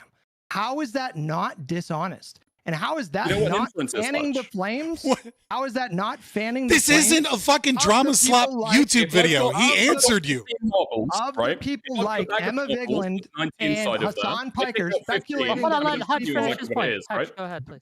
He has no point. It's already been How is responded that- to. Stop. You are children, both of you. Seriously, I didn't interrupt you for the last like 30 minutes. Just let me. Because you have speak. nothing to say. You're still doing it, bro. Yes, How can I'm she making fun of you. possibly- You're pissing on yourself Go and then ahead, being Hutch. like, why are they making fun of me? Soypill, do you understand my point? Are you? Yeah, are it you? makes perfect. Wait, guys. Yeah, maybe we you'll listen both to it. understand your point. Wait, Please, guys. Hutch, no, you're right. No, I agree. Hutch doesn't have arguments. Let me repeat it from a different No, mouth. Hutch, Okay? please just finish the Hutch, point. Here's Hutch's point. Okay. This is hilarious. Taylor Lorenz, the author of this article, is alleging that she knew the political alignment of all 90 creators, despite saying at a different time that she only knows the identities of 15 because Chorus did not release all of them. She is saying Hutch, that can the you give me majority the of the, second let me part finish, the again? majority of those 90 creators are saying things that are pro-Israel and pro-DNC. So the author is alleging, in the same way that we are claiming that this article is alleging, that these people are being paid to push DNC talking points and not talk about Gaza. The fucking leap So I you just just want to say, made. first of all, off the top, because I was asked, right? I was right. This is about Taylor Lorenz's particular opinions, not in the article. But going on from that, right? Taylor Lorenz knows the identity of 15 of them. Let's just say, for example, I've got a bag. I know there's 90 marbles in there. I take out 15 of them are red. Can I make an inference on what the color of the rest of them are? Yes or no? Okay, Dicker, she made a factual claim, not an opinion. She said a Exactly. majority She said it of these appears. creators. What? Wait, Hutch, can you read off the quote again? Sorry, I may be wrong. She said, the 90 influencers involved. Hold on. What did it say before that? Primarily okay, nice. centrist pro DNC Dems. How Nice. could she? You guys cannot possibly believe that she was justified in extrapolating in that way so confidently. She has Okay, 90 no marbles. idea. Like a sample size of like 12 or 13 You're people. guessing the That is implication not- and then saying the implication is wrong. It's just Yeah, you she arguing knows with your the own six of brain. them. Right? I- Six. no, Hutch, there must be have- two Taylor Lorenzes. There's the one who wrote the article, and there's this other random crazy lady who has completely irrelevant, so there's you know, people's takes on personal this thing. opinions, and then That's wild. there's people. Then what she opinions that actually they're willing fucking to put in said. an article overwritten by wise editors, wise fact checkers, wise legal team. Yeah. she said that the 90 influencers involved appear to be a particular way, how could she possibly opine on that if she hasn't seen like 75 of their Twitter accounts? Are What? Because How she do you- knows what? 15, and so she makes an extrapolation. I mean, she's cannot quite clear be- that she doesn't you know everyone who's in there, cannot- right? You cannot be serious right now that you think it's Okay, appropriate 90 for marbles, a Hutch. journalist 90 to marbles, please. suggest Okay. that we can just We've got 90 surmise marbles in the bag. the You positions pick of out 75 15 people red. and their You position make on an inference Gaza on the from color of the 15 rest of the people. marbles, yes or no? This is the most beautiful cope. It's so fucking. It appears to be a bag there's full no of 15 way that marbles. you guys actually believe this, by the way. Okay. Hutch, please. Wait, Please, can can I I get get- yes can we or no? just- can we just finish Moderator, this? We just finish ask this? it to the Hutch, let me moderator ask. now. Hold on. I need yeah. a question. We're I need to ask gonna questions, wrap okay? up in a minute. I want to here. force We're a gonna wrap question up in a first, minute. and then you can ask Ask you- Dickers. First the question Are first. you I asked agreeing? first. Are you agreeing that Taylor Lorenz's comment about the implications of all of these people's views has absolutely nothing to do with her article? No, she's talking about materials reported on in the article. Would you say the views that she expressed, maybe her opinion, if you want to call it that, might be at all reflected in said article? Oh, she wrote it, yeah, probably.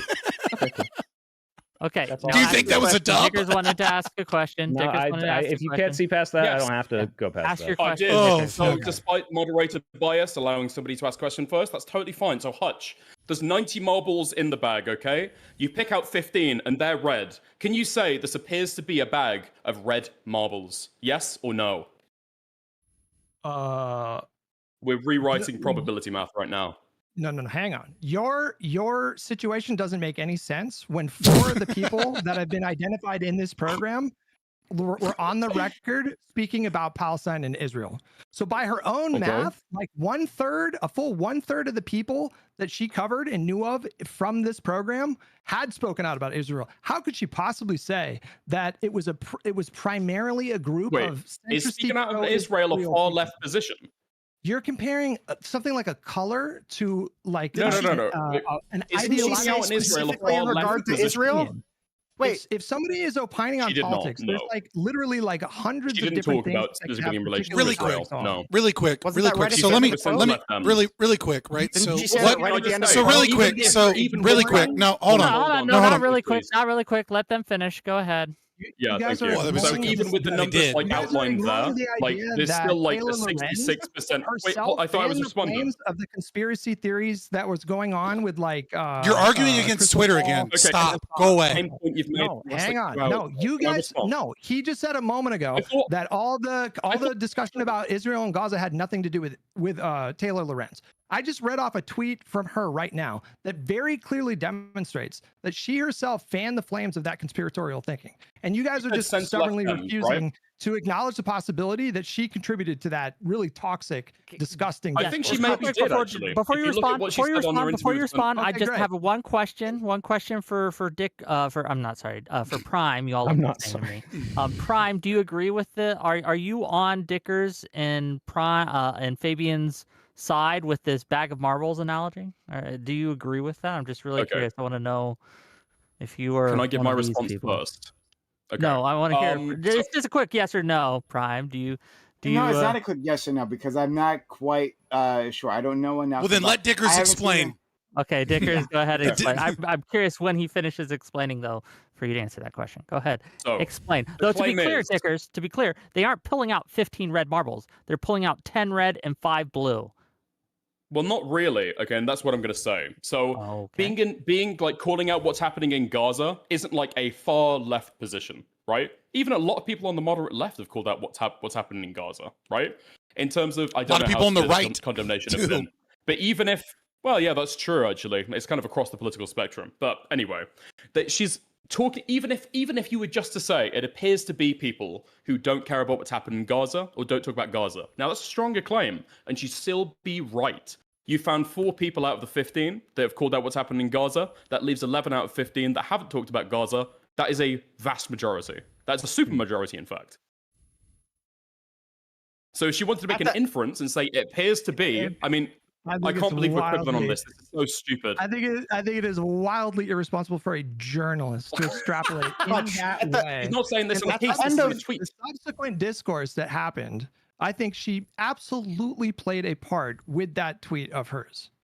Like, have you guys gone through and actually looked at all these creators and taken a look? It's not just that they were talking about Israel, Gaza. Like, they were very, very scathing in their critique of the Democratic Party. Like, it wasn't just like what's happening in Gaza is wrong. It was, Democrat complicity. That's how far these creators were going.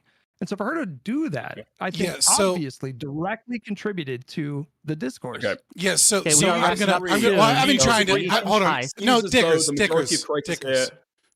I've been trying to get in for a while here on this one. All right. So no, you have. Hutch, I apologize. Sorry, buddy. Hutch, what you are doing right now is you are trying to connect several things via tenuous connections so that you can deeply obfuscate the actual argument that is occurring.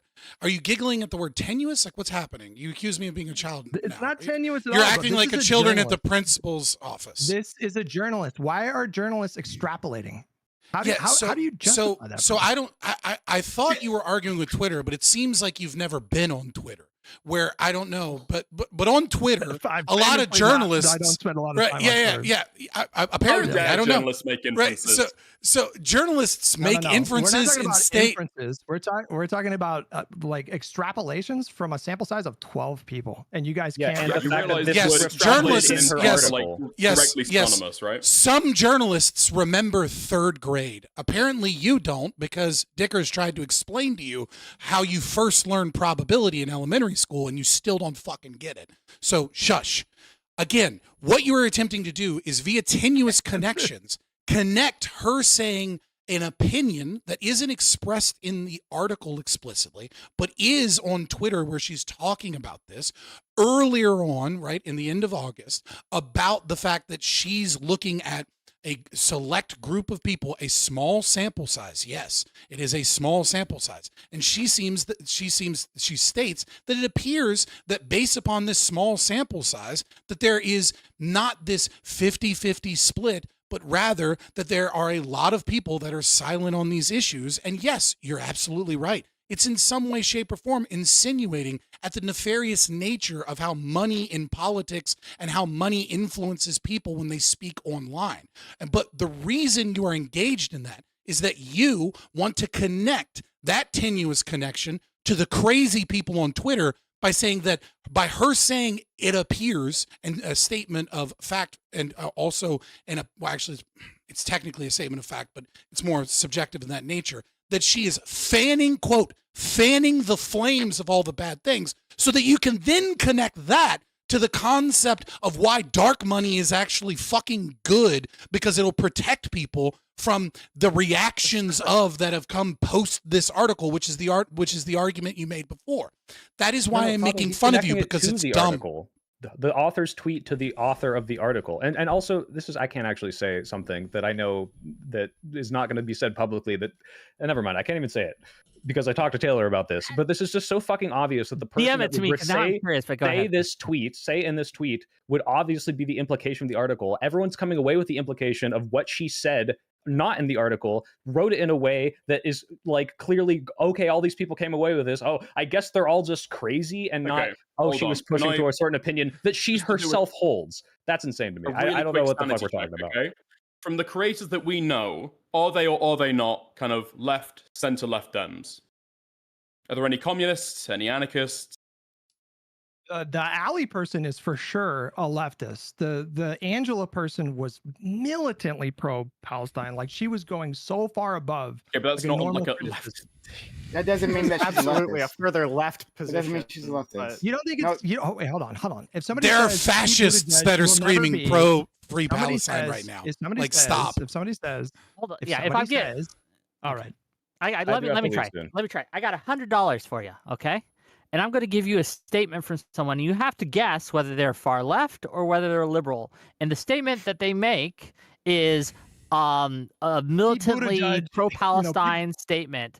And you had to guess. Which way are you guessing to get that $100? Militantly pro-Palestine is doing a lot of work for here, right? I don't know if you're a fucking Zionist. And actually, I literally don't know. I'm not saying that you are, Hutch. But like, I don't know if you're a Zionist. A Zionist might say that, hey, the IDF is committing a genocide that's militantly pro-Palestine. Like, I don't know your perspective here, so and I haven't heard this statement. So if you can tell me the statement, then maybe I can readjust my expectations here. But just for my answer, just for me, my answer as a citizen journalist, it would not be up to me to infer, to generalize, or to extrapolate on that question.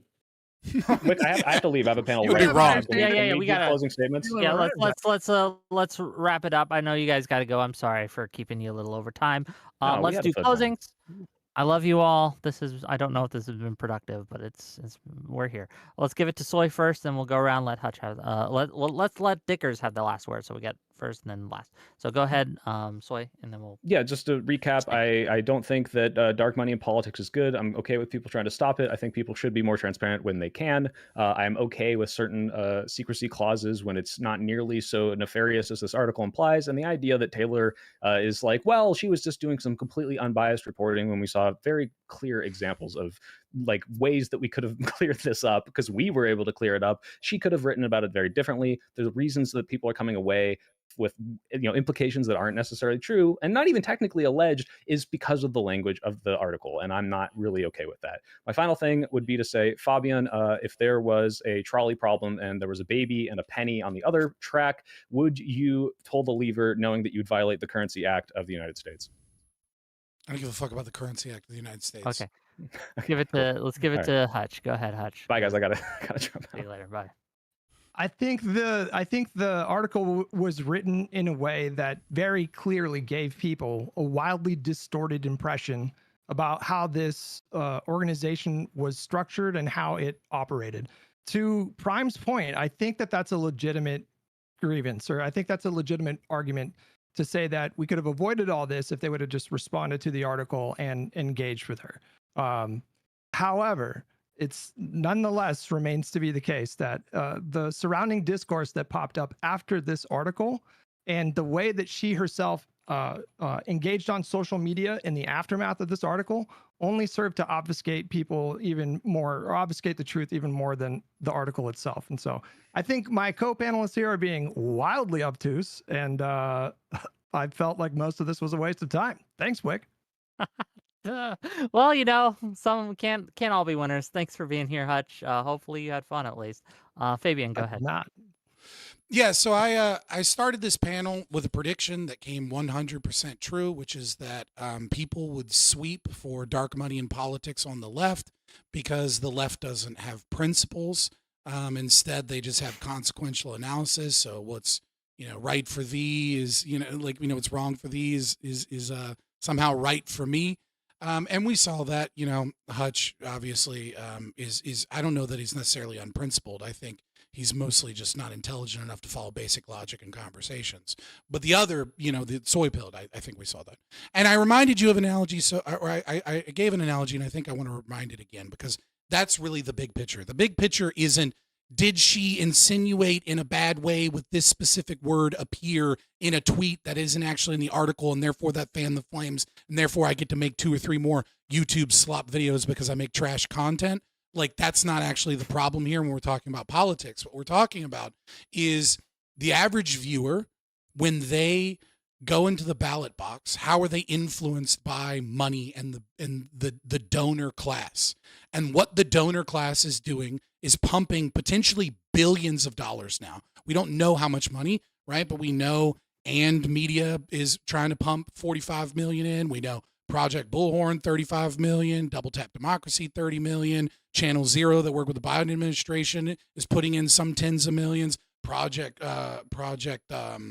Echo putting in 52 million. Over and over and over again, we have the donor class pumping massive amounts of money, and what they're attempting to do is control the narrative and pick people that have the ideas that are palatable. Just like you see people being safe horny, just like you see people being safe villains in Disney movies, we now have safe Democrats and we have safe Republicans. And those are the people that get opportunities, that get interviews, that get gatekept and get all of these things so that they can be the predominant voices in the space and push down small creators and make it harder and harder for small creators to be able to make meaningful content and do good work, unless, of course, they're pre-approved by the donor class. And that's the real fucking problem. And we didn't want to talk about it. Okay. Wick, I have to get to that panel. Can I? Rinyald, I have a panel to get to. Yeah, Rinyald, give us your out. Okay. Wick, I appreciate you reaching out. Realistically, I don't really see that big of a deal with a lot of money in politics, and that goes for the right and the left. I don't know if that's just a personal thing. I mean, I don't know. I agree. There's probably something to be said about disclosure. I think that probably looks better. So at the very least, we should be doing that. But yeah, I don't know. I think that the article was probably a bad way to get off on it. I think that, the framing of things are absolutely important. Whenever you're doing political speech, you need to take into account how that political speech is being perceived. Follow me at Rinyald on all the socials. I love you guys. Okay, thank you for being here. Prime Kai, please. Okay, sorry. Am I still here? Okay, You're still here. We're still live. People just have to go, apparently. So No, yeah. My Discord just okay. Anyway, thanks so much for having me, Wick. Really kind of you to include me. This was a fun, lively conversation. Thanks to all the people who were on the panel. It was nice meeting you, Dickers, for the first time. It was a good fight. Likewise. And Scott, a good buddy of mine. Always fun when we can fight on the same side. So I really enjoyed this conversation. Anyway, I think that the reaction to this article is overblown. I mean, I can say that there's bad faith interpretations online, but I can also say that Twitter exists. So whatever. But anyway, I guess I'll leave it there. You can find me at twitch.tv or youtube.com/PrimeKai, PrimeCays. I'd love to have you there. Thanks so much. No, thanks for being here. And last but certainly not least, Dickers, go ahead. And don't leave, guys. I'll read the super chats out. Well, you guys can leave, but audience, stay. Okay, Dickers, please. Yeah, I think the debate was super fun. I think despite what the people on the other side might say, I think it was quite productive. I think it's quite telling that it's currently Prime Kai's, Fabian Liberty, and me sit here with the moderator, and everyone has ran away. To be fair to them, they had previous appointments at 8:30 that they had to go to. Yeah, they always do. Yeah, that's fine. But no, this was super good. All right. Yeah, like I said at the start, I don't care inherently about dark money. I think in terms of like how politics is running right now, it's just kind of like it's the tools that people have to like fight each other. I do think there's significant problems with Chorus though. Some that I discussed here, some that I didn't. Overall, I think that it's not a nefarious organization. It's not something that people are going to kind of like to try and do something evil. But there's definitely better ways of doing it, both for the creators in terms of the backlash they get, and then for the audience that then hears their political positions. I think that it's usually owed to them if you're going to receive money from someone for your political content. But yeah, that's that. And thank you for having me on. Okay. Also, Dickers on YouTube, Dickers TV on Twitter. I have links to everyone's channels in my YouTube description. They spent time giving us content, so spend time, go giving them a follow. I'm going to let you guys go. All right. Oh, it's so quiet. It's so quiet, boys. Dude. Man, yeah, sorry if I keep on cutting you off. Can you hear me right now? Yeah, I can hear you. I just didn't know I was still in a different room with you. Hold on. I gotta find the... Neither did I, yeah. I wanted to keep on cutting you off when I was having the back and forth with Hutch. I really wanted to like drill down points. I don't realize what you were cooking, okay? I apologize. Hold on, give me 1 second. Give me 1 second. Hold on. Oh, God damn it. Come on. There we go. No. I'm fine talking for a second. Yeah, no, I went way too hard, but fuck that guy. Dude, it's so fucking annoying when you're in a conversation talk about the actual substance, and then somebody wants to come in and talk about the reaction from leftists on Twitter. Like, okay, I thought these were irrelevant people. Like, you don't need their votes. They're such small friends. It was very obvious, right? It was very obvious that he came in ready, I guess, to like do like his format of like slop drama content. He thought was going to like work in a debate panel. Has this guy ever debated before? I'm just curious about the I think he has. For my audience, because it doesn't seem like. I mean, I don't think he knows what an argument is, and that's why I was grilling him. And people, you can make fun of me, but like I don't like he was genuinely scared because I think he actually realizes that he doesn't know what an audience is. Or sorry, what an argument is. Which is like, yeah, you learn that in like middle school or like maybe high school. For a while. And yeah, listen, I want to stand up for drama slop creators, okay? I create drama slop. But like, if you're going to have a conversation with somebody else, at least have an idea of what they're going to say. Like, he seems to be railing against like the black pill left, as I guess he's taken to calling them. There was nobody even making any of these points on the panel. Like, he's come on to kind of like stand on his soapbox and talk against the Hassan crowd. He needed to concern troll in a way, right? It's not technically concern trolling, but he needed to use them, even though they weren't represented on the panel, to not talk about the overall moral issue, but to try and say that the article was written in which, by the way, of course, the article is written biased way. Like, what article isn't fucking biased? That's such a like the entire idea of like, you know, like we could have had a whole nother meta conversation about media and how media is sensational. Like, I don't know why Wick was throwing that in. I guess he was throwing it in so that we could get to the point of like Taylor Lorenz is actually bad because she wrote a sensational article as opposed to like a boring fucking article that, you know, like, I don't know. Yeah. I don't know. The whole thing. Watched all of the chorus guys, like their responses to all of this, like 90% of the time they're talking is attacking like Taylor Lorenz as a person. It's like zero fucking IQ, the most utterly wretched like waste of space. Like, you actually become dumber for having heard it. It's like so fucking there pathetic. was very little substance, but I mean, like, I kind of just wish someone would have engaged with the overall argument about dark money and about the process that I'm talking about. They just ran from it every time because they know, like, Hutch knows, Soypill knows, he knows that it's a problem, but for whatever fucking reason, I'm guessing here, because here's where I really want to get a little conspiratorial. maybe, just maybe, you're so fucking scared of talking about that concept because, oh, I don't know, he can't disclose where he's getting some of his funding. Maybe he has to defend the very concept because he knows that, like, we watched the chilling effect occur on stream with Soypill constantly running away while also being like, well, I can't disclose everything. It's like, yeah, dude, you're getting paid money to represent values. And so that's why you're having a problem here, because you can't engage in that. Okay. Was the panel like your article, and this is now your tweets? Is this what you're saying? This is your editorializing, and this is like your opinion on stuff? Yeah, you got it. Yeah, I don't know. I do panels as I an don't know about entertainer that to a certain personally. degree. Yeah, I mean that's totally fair. Yeah, That's the media. But yeah, there was weird arguments. Hold on, being made pause. as well, I am 'cause know still that live. Hutch- I just want to let you know I am still Yeah, live. it's fine. So am I. Sorry, I should have disclosed that. Yeah.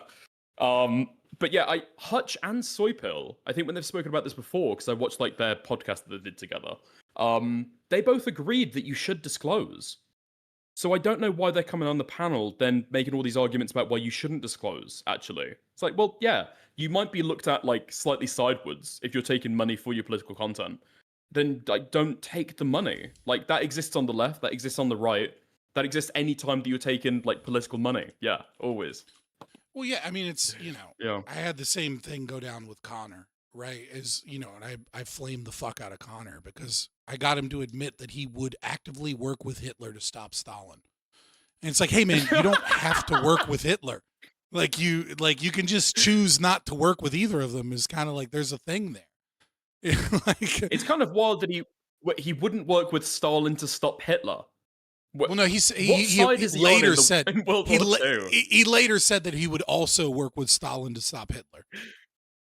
Right, but it's just like you don't have to work with either of these people. Like you could just just leave Germany, and then work with somebody else. Like I don't know. Like this I guess it was fun, but dude, Hutch is Hutch is a special type of stupid. I'm a professional bridge burner. Be careful. Right? I do wonder if the shit that's gone on with Hassan and Bad Empanada recently has made Hutch like zero in on thinking about like political creators receiving like harassment, and I can understand that, right? It's like something you'd have to worry about, but none of the PV stuff was anything to do with any kind of disclosure. You're a political content creator. Like your docs gets posted through no photos of your own by the org that you're working with. And then people who hate you, like the far fringe, is going to then use that against you. Nobody that's nothing to do doxed with TV. Project Veritas because they were working for Project Veritas. I mean, well, hold on. You could make some type of argument that because you chose to work with Destiny, and Destiny is such a toxic piece of shit that is hated by so many people, that there was some extra level of motivation that by being doxed, as working with Project Veritas, that then maybe led, if you had not done that, you might not have been targeted, right? So I mean, there is some argument there, but again, like nobody has anybody been doxed specifically because they're taking money? Has that really been a thing? No, they've been doxed because they're a political creator. I don't think I've never heard of someone running a Kiwi Farms thing because like we need to dox people that take dark money. That's never happened. Or we need to dox people because they're being paid to produce content. So he's making up or even if you take it the other way, right? Or is there going to be a creator that everyone liked and then they found out that like they took money and then everyone hates them? Or that even a person really, really likes them before they watch their content. They find out that they're receiving political funds and then they want to go out and try and like dox and harass them. Like this isn't, if this is a person, possible. it's like 1 in a fucking billion. Yeah, I mean, it's certainly possible that happens, but I mean, if you get famous enough, right, to where you become a household name, at least with like Gen Z and online people, right? If you become like an online personality to that degree, then like Destiny might only have a couple 100,000 subscribers, but he's known by probably millions of people, right? There's going to be some category of psychos that are going to do some crazy shit no matter what his opinions or life are. Like Destiny could be a choir boy. I mean, he might prefer to fuck choir boys, but in this example, he is a choir boy, right? So it wouldn't fucking matter. It wouldn't matter. Like someone's gonna come after you at a certain, like when you reach a certain level of fame. So I think the entire thing that I don't. There is an argument that I find on these debate panels that I think I kind of like you, even though we're politically against each other. I like you just because you're not an idiot. Yeah. So I don't know how well versed you are in these panels, but I call it weaponized I've watched them stupidity. for quite a while, but yeah. Weaponized stupidity. That's what we faced tonight.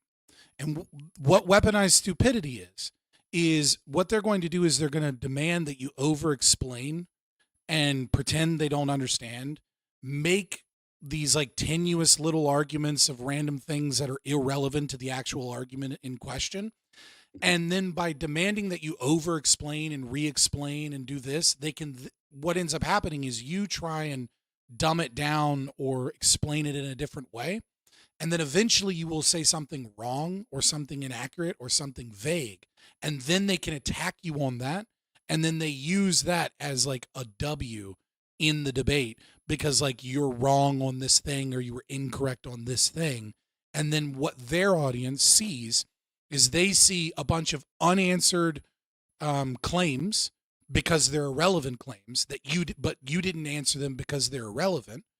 And then they see them prove that you said something wrong or inaccurate.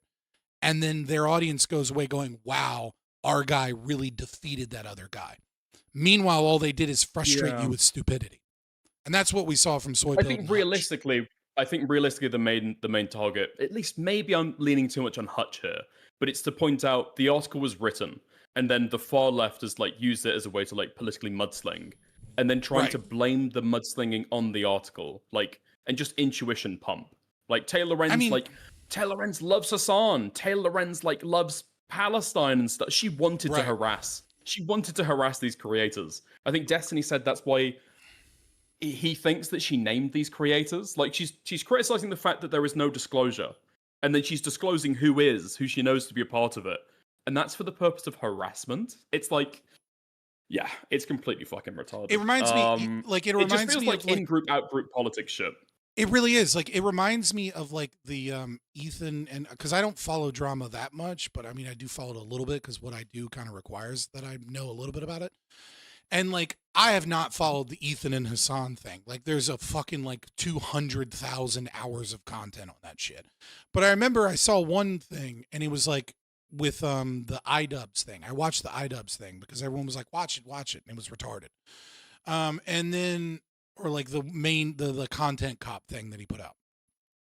And then they were talking about this, like Ethan bitching about the usage of like no sabo and like, that's Spanish. Like the, Sabra hummus. The hummus thing.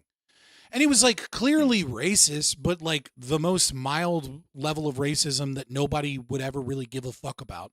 And then you had like iDubbbz pretending like there was no racial intonation and like freaking out and like all of the leftists being like, Ethan's insane. There's nothing racist about this when it clearly is a mild racist joke.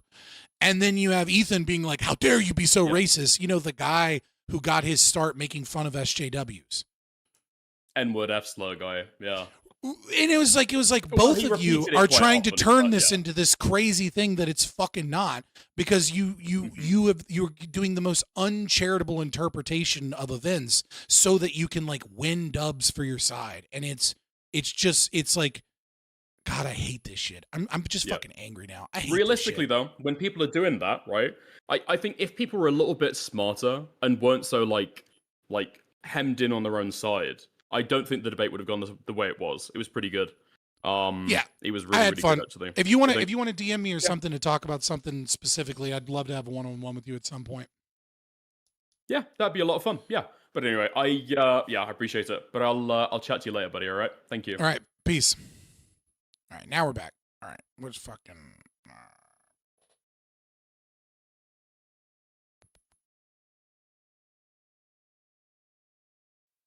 That was fun. Our hotel industries. Oh my God, you guys are still talking about immigration randomly. I love when the conversation just gets wild in chat. It's kind of fun. Drama sells. Yeah, it does. As you can see, guys, I'm going to get out of here soon. I'll put out some shorts tomorrow. And then Saturday at probably around 4 or 5 p.m. Eastern, I'll hop on stream and we'll watch some videos or something, just hang out. And then at 6 p.m. Eastern, I will hop on stream with Praxbin and Liquid Zulu and Monarcho-Hopianism from Twitter. And we'll look at the Jubilee, like 20 anti-capitalists versus PTB or PTD? Patrick PBD. That is it. God damn, I can never say his name. Like, share, subscribe. Join the Discord. Unfortunately, we did not make our $8,000 donation goal this time. I'm very disappointed in you guys. You know, if Chorus Media can give $8,000 a month, why can't I get $8,000 a month from the billionaire donor class? I just, you know, I'm very upset that we weren't able to match that goal, but you know, it is what it is, and I do appreciate the people that did donate. I love you guys. I love you guys. Follow me on Twitter. Join the Discord. The Discord is where I would really appreciate if you guys put stream clips in the stream clips section of Discord that you make, so that I can make YouTube video shorts, which I'm going to be making tomorrow. So if you found anything cool or funny or bass, where I'm like screaming at Hutch or something, then go through and just clip that section. That would really, really help grow the channel without having to spend money. Otherwise, I'll see you guys Saturday, or I'll see you in the Discord, or I'll see you on Twitter. Links are in the description. Peace.